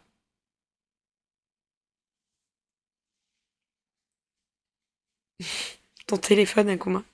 Bon, c'est bien, on a réussi à tenir jusqu'à 22h50. Ça, c'est plutôt cool. Du coup, je vais vous poser la question. On va partir en voyage ensemble. On va aller essayer de trouver un peu de calme, un peu de détente. Donc je vais vous demander à ceux qui sont encore présents et qui ont envie de participer Le but, c'est de faire une visualisation positive qui vous parle à tous. Donc, je vais pas pouvoir mettre la mer, le lac, la rivière tout en même temps. Par contre, ça serait bien qu'on arrive à se... Alors, Akuma, est-ce qu'il y a une différence entre manque et addiction? Alors, généralement, addiction, vraiment addiction, hein, ce qu'on entend, j'étais allée regarder la définition la dernière fois. Addiction, ça veut dire que tu sais que ça va te faire du mal, mais tu ne peux pas t'empêcher de le faire. Vraiment. C'est comme pour une phobie, par exemple, ce qu'on définit comme une phobie, c'est quelque chose, par exemple l'arachnophobie, ça veut dire que la personne, elle aura un comportement déraisonné qui va la mettre en danger et qu'elle ne pourra pas contrôler, en fait. Là, on parle d'une phobie. Quelqu'un qui ne peut pas sortir de chez lui parce qu'il a une peur de l'extérieur, c'est une phobie. Parce que ce n'est pas rationnel, en fait, aussi, c'est ça. C'est que, par exemple, quelqu'un qui va... J'ai une personne que je connais qui a peur des escargots. Elle est capable de vous faire un bond de 3 mètres en arrière pour pas approcher un escargot, même s'il y a la route. Elle ira sur la route, même s'il y a une voiture. Donc, voilà. Un manque, ce qui crée un manque, c'est quand t'as l'habitude de faire quelque chose, souvent. Alors après, ça c'est mon interprétation personnelle. T'as l'habitude de faire quelque chose, et comme tu le fais pas, et bah, du coup ton cerveau est en manque. Je vais prendre un truc à la con, quand je prends ma douche, derrière je racle les parois de ma douche, même si à un moment donné je me dis ah vas-y j'ai trop la flemme, bah en fait je vais le faire. C'est automatique. Et si je le fais pas, il y a un truc qui va pas parce que j'ai un manque. Donc je suis pas addict à faire les parois de ma douche parce que je sais que c'est bien de faire les parois de ma douche pour éviter le calcaire. Mais quand même ça peut générer un manque. Quand tu passes toute ta journée avec quelqu'un tout le temps, tout le temps, tout le temps, parce qu'il est en télétravail, parce que c'est le confinement, et qu'ensuite cette personne retourne au travail, ça génère un manque. Est-ce que t'es addict à la personne? Ça dépend si tu as du coup un comportement qui est déraisonné. Je vais y arriver. Si t'as un comportement déraisonné et que ça peut te mettre en danger et que c'est irrationnel, là on peut parler, enfin et que tu sais que ça te fait pas, ça te fait plus du mal que du bien, voilà, on peut parler d'une addiction. On peut parler d'une addiction par exemple quand quelqu'un est dans une relation toxique et qu'elle arrive pas à le stream bug. Ah, attendez, je vais regarder.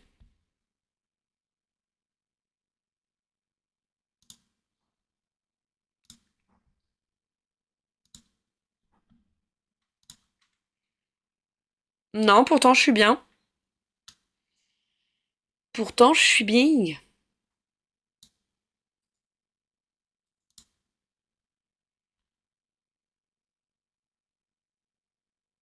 Je sais pas ce qui s'est passé. Mais du coup, voilà, on peut parler d'une addiction quand aussi, voilà, vous êtes en couple avec une relation toxique et vous savez que vous êtes en couple avec une relation toxique. Mais en fait, vous êtes tellement en manque et tellement addict à cette personne que ça en devient déraisonné.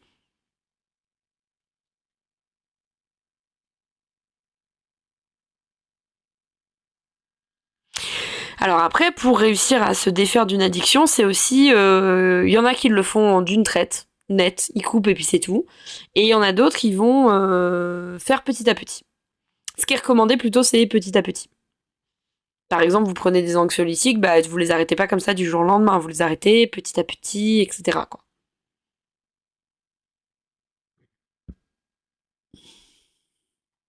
Donc, juste avant, je vous demandais, on va partir en détente, on va partir en méditation ou visualisation positive, vous l'appelez comme vous voulez.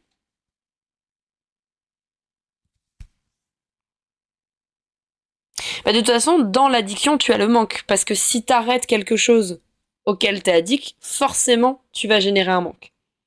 C'est sûr à... Voilà. Moi, je pense que c'est sûr à 90% que tu génères un manque. Si t'arrêtes de fumer du jour au lendemain, tu génères un manque. Quelqu'un qui me dit j'ai arrêté de fumer du jour au lendemain, j'ai pas eu de manque, j'ai du mal à y croire. Je dis pas que c'est impossible, je dis juste que j'ai du mal à y croire.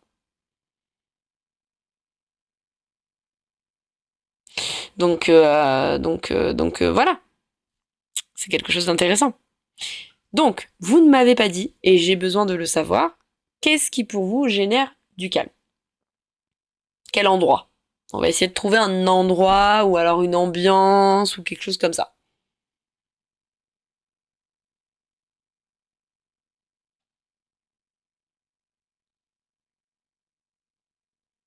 Eh ben, Akuma, tu étais addict à la Switch. Qu'est-ce que tu veux que je te dise? Et tu n'as pas encore fait le deuil de cette addiction.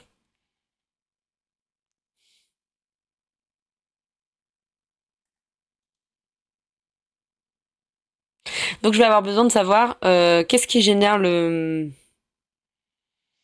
Pas le manque. Qu'est-ce qui génère de la détente chez vous?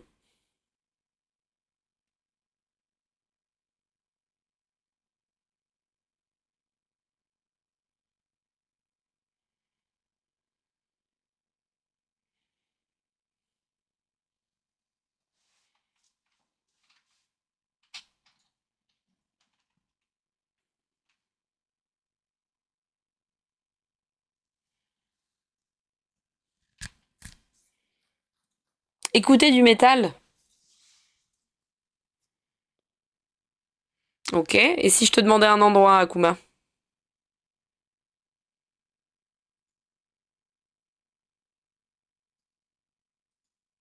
Non, tu déconnes. Ça aurait été possible, hein?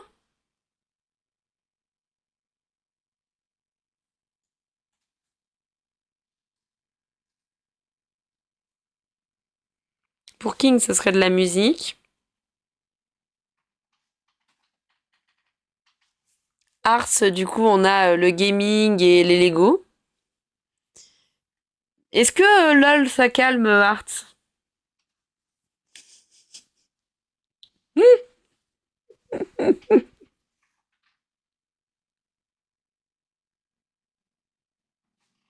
Ça purge? Ok, d'accord. Mais du coup, si on prenait un lieu, est-ce que vous êtes plutôt... Est-ce que tout dépend de... Tout dépend le joueur. Est-ce que vous êtes plutôt, genre, on s'imagine dans un salon, sous un plaid cocooning, en train d'imaginer, d'écouter de la musique douce?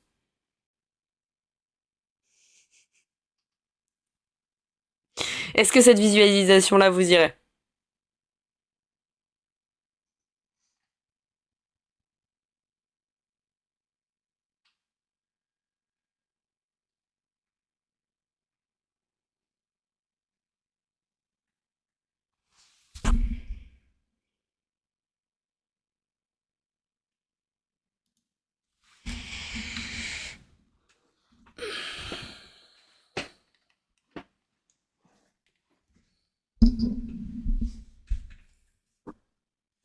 Ah, tu veux carrément être dans un nuage, King? Enfin, Akuma, pardon. King Akuma. C'est sûr que ça calme pas quand on supporte pas de perdre et qu'on sait pas jouer. Ah oui, on est carrément à ce niveau-là.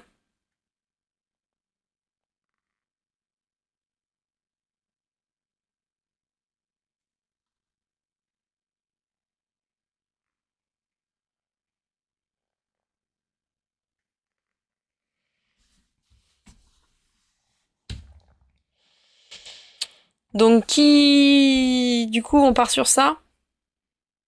Alors, plutôt que le duel, je vais plutôt vous imaginer... viens sur Smash, je vais te...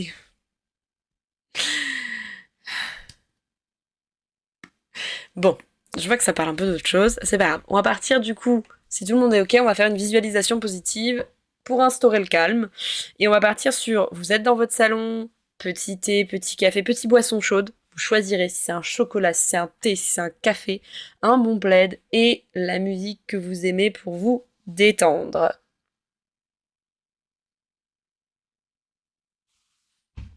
Voilà. Donc vous allez choisir ça. Du coup, ce qu'on va faire, c'est que je vais m'installer correctement.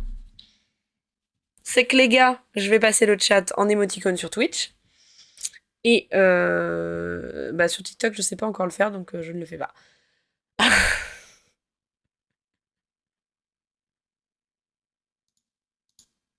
Faudrait que j'apprenne à utiliser les trucs.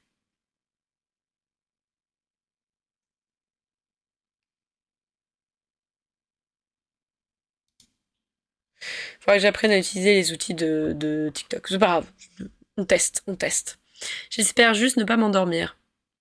Mais non, t'inquiète, ça va bien se passer. Ça va très bien se passer. Est-ce que je me ferais pas ça? Attendez, je vais tester de faire un truc. Euh...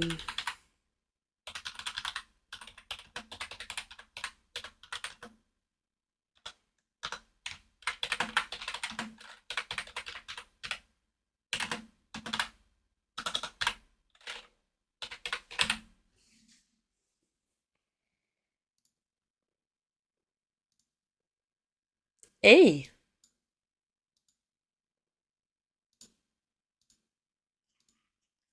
Oh, Jafar, il est coincé.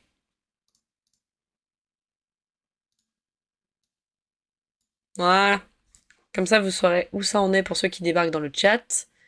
Bon débarras, pardon, bonne nuit.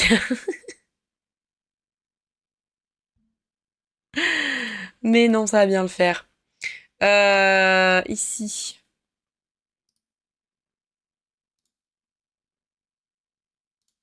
Super.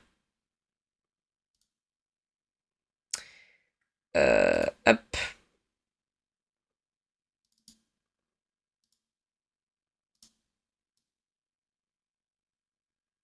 Voilà. Comme ça, vous saurez ce qui est écrit et il n'y aura pas de souci là-dessus. Donc, je passe le chat en émoticône et on est parti pour aller dans votre salon faire un petit peu de détente. Donc déjà, avant de partir, se détendre, on va déjà faire 3 choses ensemble. La première chose, j'aimerais que vous vérifiez que vous n'avez aucun vêtement qui peut entraver votre bien-être. Donc, c'est-à-dire les ceintures trop serrées, les bijoux, les bagues, les lunettes, parce que je vais vous demander de vous asseoir soit dans une chaise, soit d'aller vous installer carrément dans un lit, en position allongée ou assise, comme vous le souhaitez, mais il faut que vous soyez dans une position confortable. Ensuite, accueillez tout ce qui se passe à l'intérieur de vous avec bienveillance. N'oubliez pas que ce moment, il est pour vous et rien que pour vous. Et je vais vous demander de rester concentré sur les consignes et sur ma voix. Donc, installez-vous confortablement où vous le souhaitez. Surtout, n'hésitez pas à changer de position si vous en ressentez le besoin. Vous pouvez bouger, aucun problème. Et donc, à partir de maintenant, je vais vous inviter à fermer les yeux et vous laisser porter par ma voix. Je vous invite à prendre une profonde inspiration et à souffler doucement par la bouche.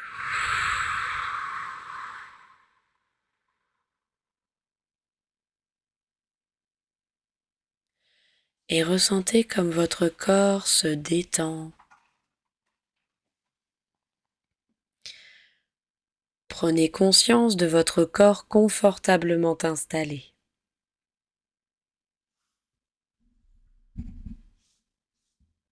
Portez attention à votre tête, à vos épaules, votre dos, votre bassin, vos jambes. Laissez-les se relâcher, se détendre davantage, prendre leur place et prenez conscience du calme qui s'installe en vous.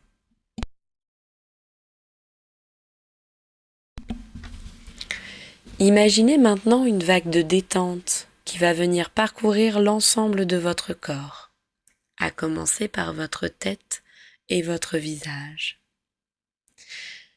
Cette détente parcourt votre cuir chevelu, elle descend sur votre front, vos tempes, défronce vos sourcils, détend les ailes de votre nez.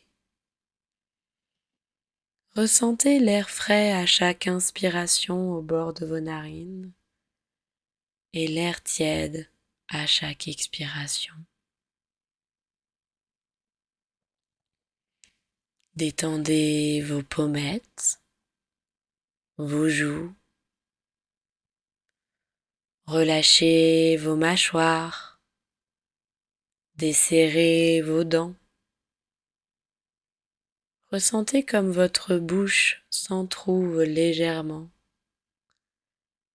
Laissez votre langue se poser naturellement. Ressentez la détente dans votre gorge qui déglutit naturellement.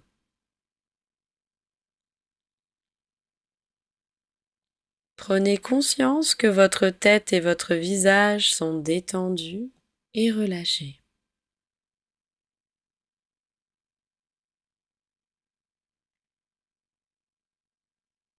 Je vous invite maintenant à porter attention à votre nuque. Laissez-la se détendre, se relâcher. Ressentez la détente parcourir vos épaules, vos trapèzes. Elle descend dans vos bras, vos coudes.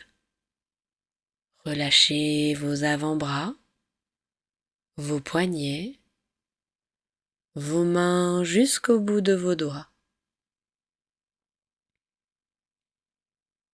Prenez conscience que vos membres supérieurs sont détendus et relâchés.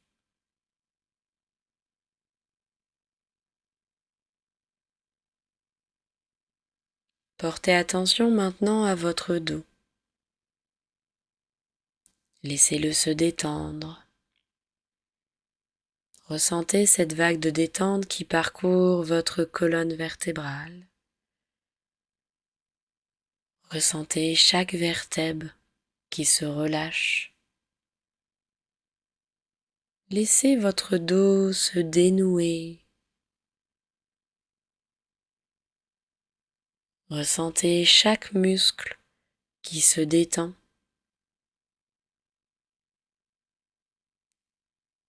Et prenez conscience que votre dos est détendu et relâché.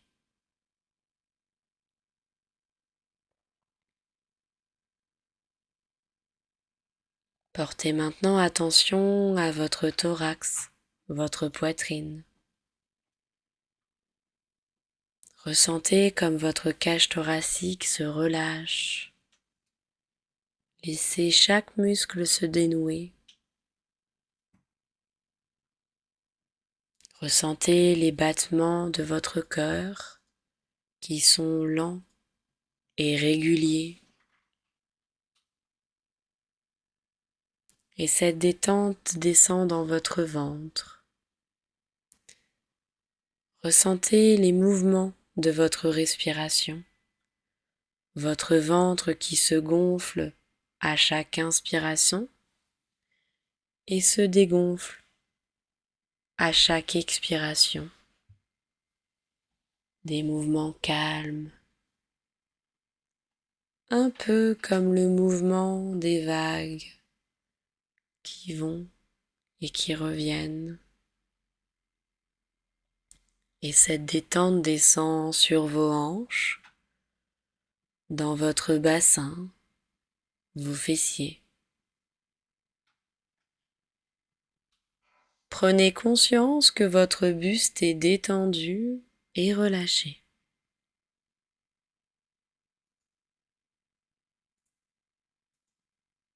Portez maintenant attention à vos jambes.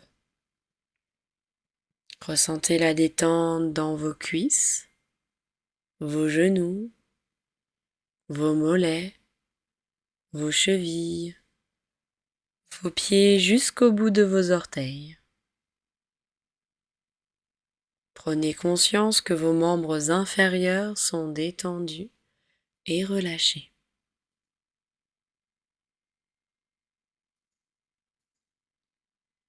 Prenez conscience que l'ensemble de votre corps est détendu et relâché.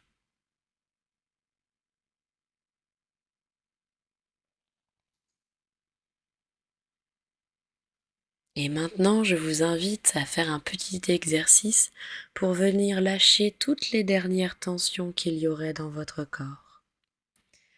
À mon signal, vous inspirerez profondément par le nez, bloquerez votre respiration et vous allez contracter tous les muscles de votre corps légèrement.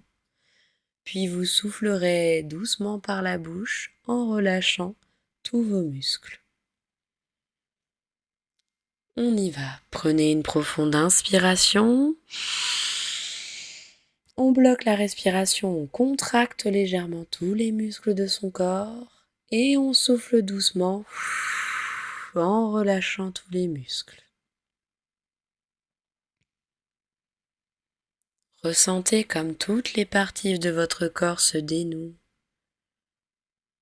Ressentez comme vous avez évacué toutes les tensions. Et prenez conscience de votre corps qui s'est libéré de ces tensions.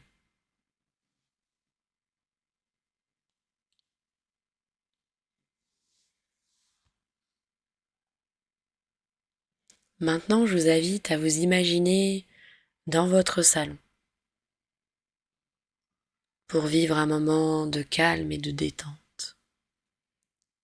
Imaginez votre salon, le lieu, visualisez les couleurs, visualisez votre canapé, les objets qui composent votre salon. Peut-être y a-t-il une télé ou alors une cheminée. Peut-être y a-t-il des tableaux accrochés. Peut-être y a-t-il un tapis ou une table basse. Visualisez tous les meubles qui composent votre salon.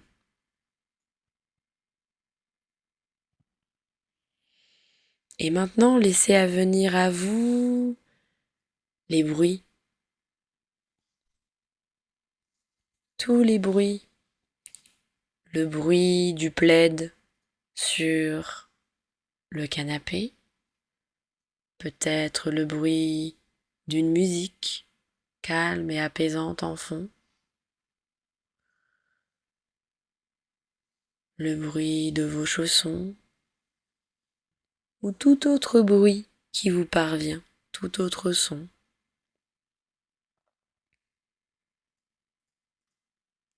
Laissez maintenant venir à vous les odeurs. L'odeur du plaid, l'odeur ambiante chez vous. Peut-être vous êtes-vous préparé une boisson chaude. Laissez venir à vous cette odeur qui vous permet de vous détendre, de vous relâcher. Et maintenant, sentez sous vos doigts peut-être la tasse chaude, la douceur du plaid, la texture de votre canapé, la sensation de chaleur sous ce plaid, la texture de vos vêtements sur votre peau. Ressentez comme ils sont confortables.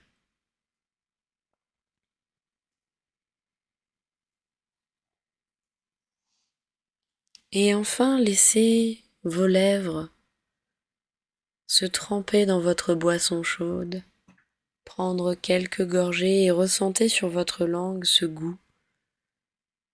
Peut-être est-il sucré, peut-être est-il amer. Ressentez ces sensations.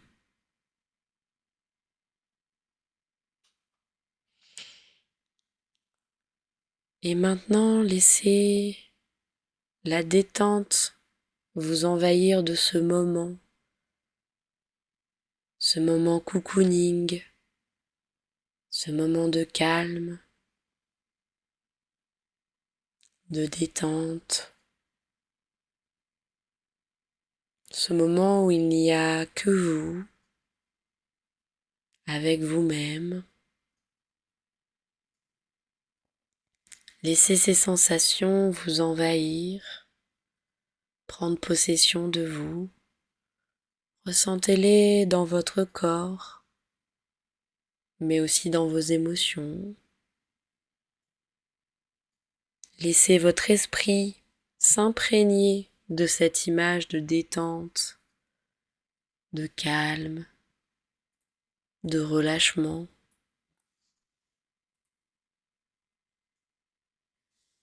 Ressentez toute cette détente dans chacun de vos muscles. Tout ce moment doux.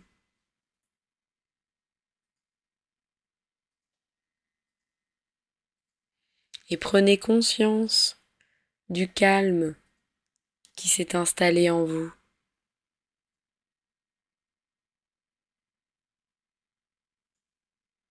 Intégrez cette sensation à l'intérieur de vous.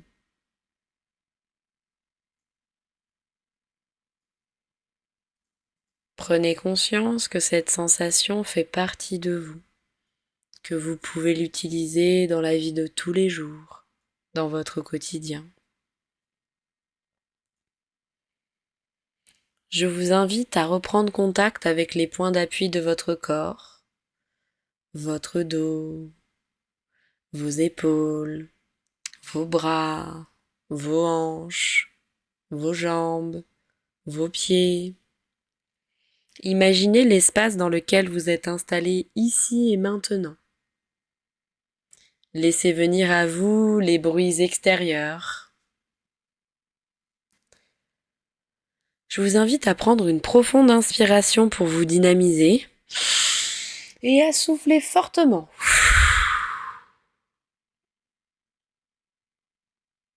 Vous pourrez commencer à mobiliser vos bras, vos mains, vos jambes, à bâiller, à vous étirer si vous en ressentez le besoin. Et quand vous vous sentirez prêt ou prête, je vous invite à rouvrir les yeux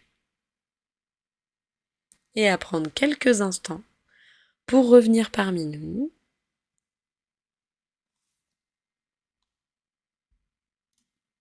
Et j'espère que je n'ai perdu personne en route.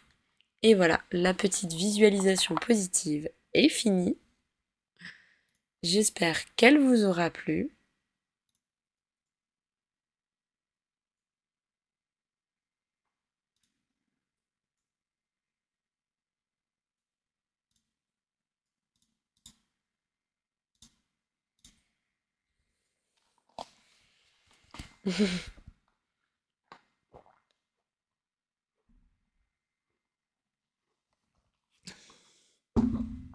Du coup, voilà.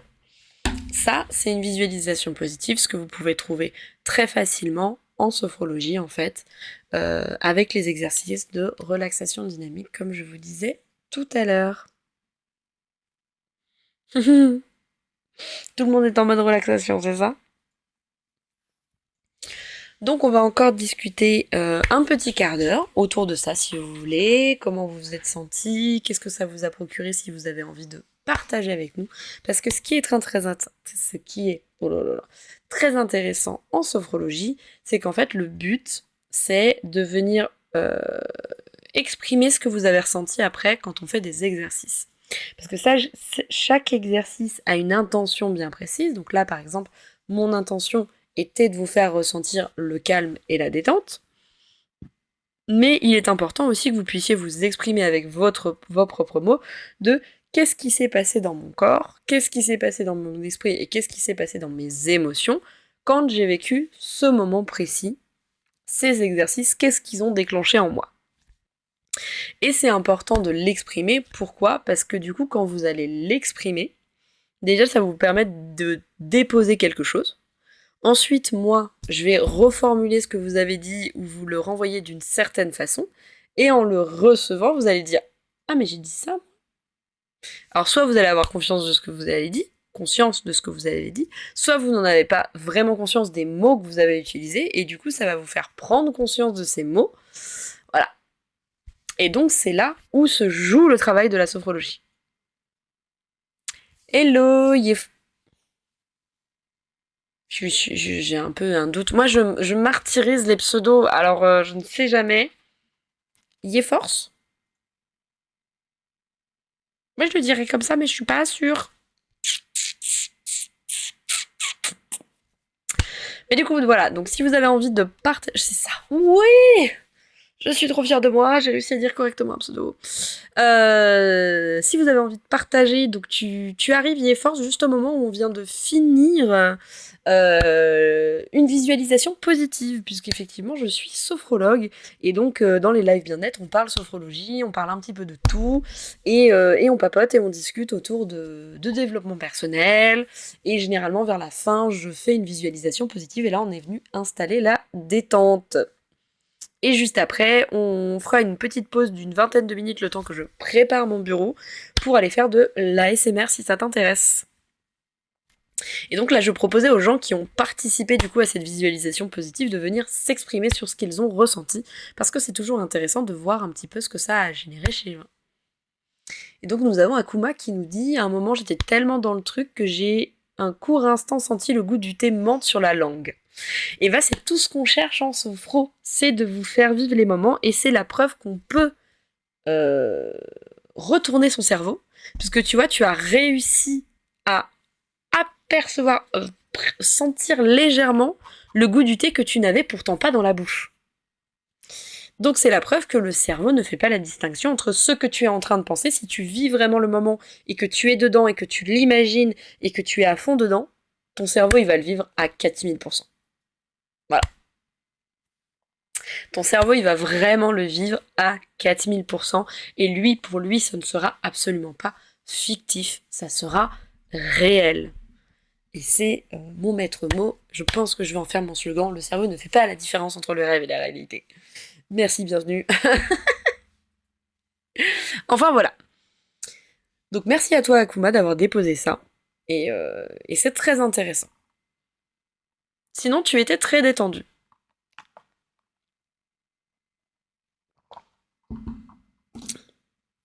Du coup ça veut dire que là je vais réussir à t'endormir avec la SMR, c'est ça? C'est ça que je dois comprendre?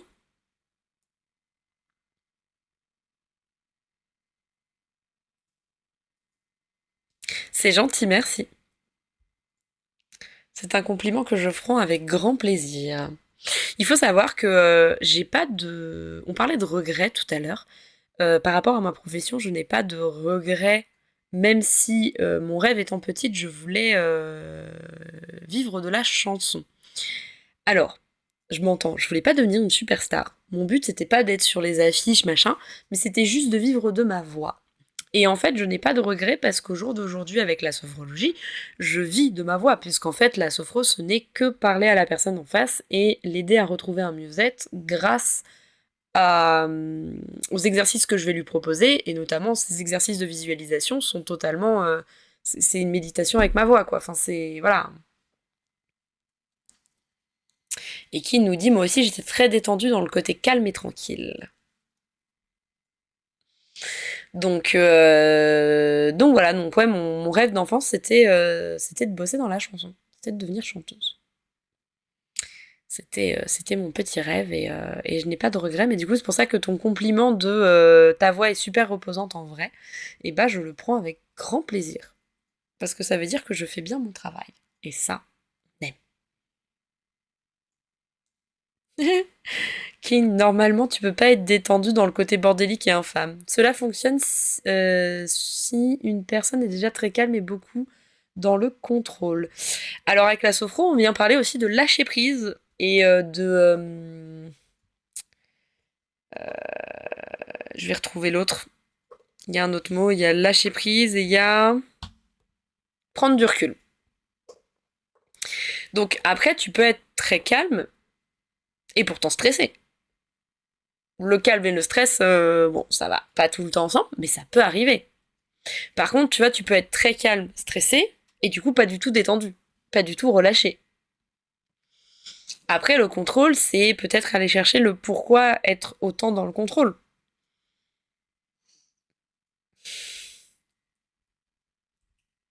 Tu sais, on a les deux qui commencent à se charrier.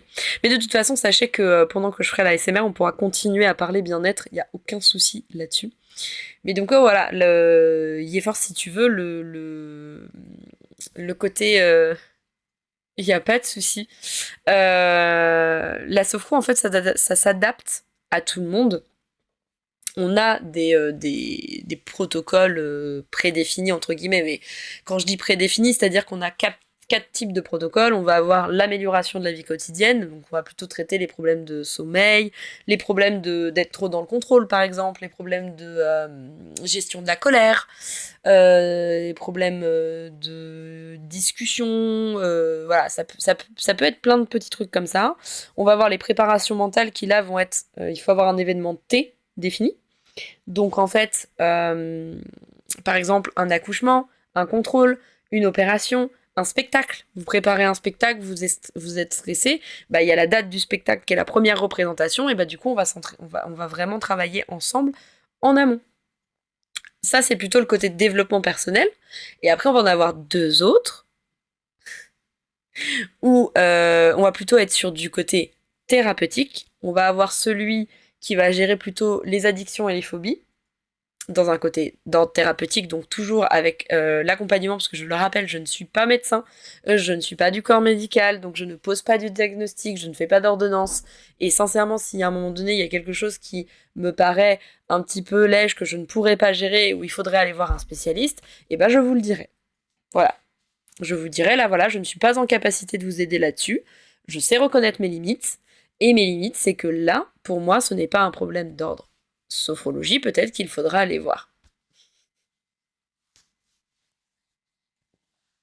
Je vois ça, je vois ça. Je vois surtout que vous vous chamaillez. Donc voilà, addiction, phobie. Et le dernier, c'est accompagnement d'un traitement médical. Et en fait, là, on vient accompagner, par exemple, ceux qui ont un cancer, ceux qui ont des acouphènes, ceux qui ont de l'endométriose, par exemple, pour les femmes. Ça peut être accompagné de remise d'une opération pour gérer la douleur, etc. Ça m'a traumatisé, je demande un ban. Vois ça avec le modo. Je me mouille pas. Vois ça avec le modo. Voilà, donc on a vraiment deux aspects avec la sophro, le développement personnel ou le thérapeutique. Et c'est l'avantage, c'est qu'après on peut choisir un petit peu vers quoi on a décidé de se spécialiser, parce que c'est toujours intéressant d'aller, de prendre un sujet et de l'étudier à fond. Voilà. Et faut bien que tu utilises ton rôle de modo pour quelque chose, non? Donc du coup, je vous propose, il est 30. Je vais faire une petite pause jusqu'à entre 50 et minuit max. De toute façon, on a dit qu'à minuit, on démarrait la SMR quoi qu'il arrive. Je vais vous mettre, pour ceux de Twitch, je sais pas si je peux le faire pour TikTok. Je vais regarder si je peux le faire pour TikTok. Un peu de musique. Ça, c'est des effets sonores. Tu peux pas mettre de la musique sur TikTok? Tu voulais mettre de la musique?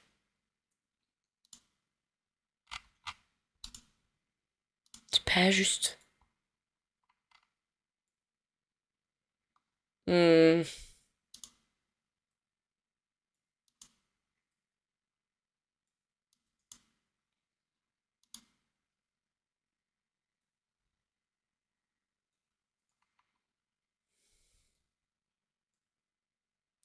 Je sais pas comment je vais être. Je voulais ajouter un audio, mais peut-être que ça va marcher.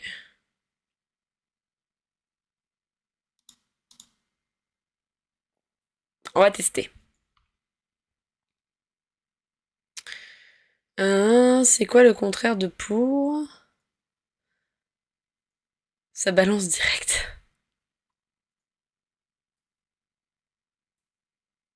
Bon, je vais vous laisser vous débattre. Je vais me mettre en pause. Je vais tout préparer et dès que c'est prêt, je reviens. Et donc, je vous laisse avec un petit peu de musique. Donc, je vais la démarrer. De la musique bien-être, bien entendu. Parce que c'est mieux. C'est mieux, c'est mieux, c'est mieux.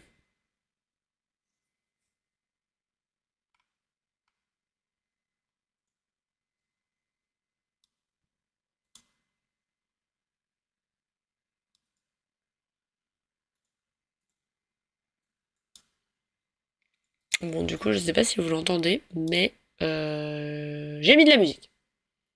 Sachez-le, j'ai mis de la musique. Si vous l'entendez, c'est tant mieux. Si vous l'entendez pas, c'est tant pis. Non, je plaisante.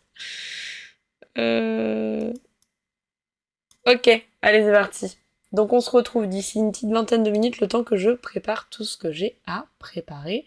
Je vous dis à tout de suite.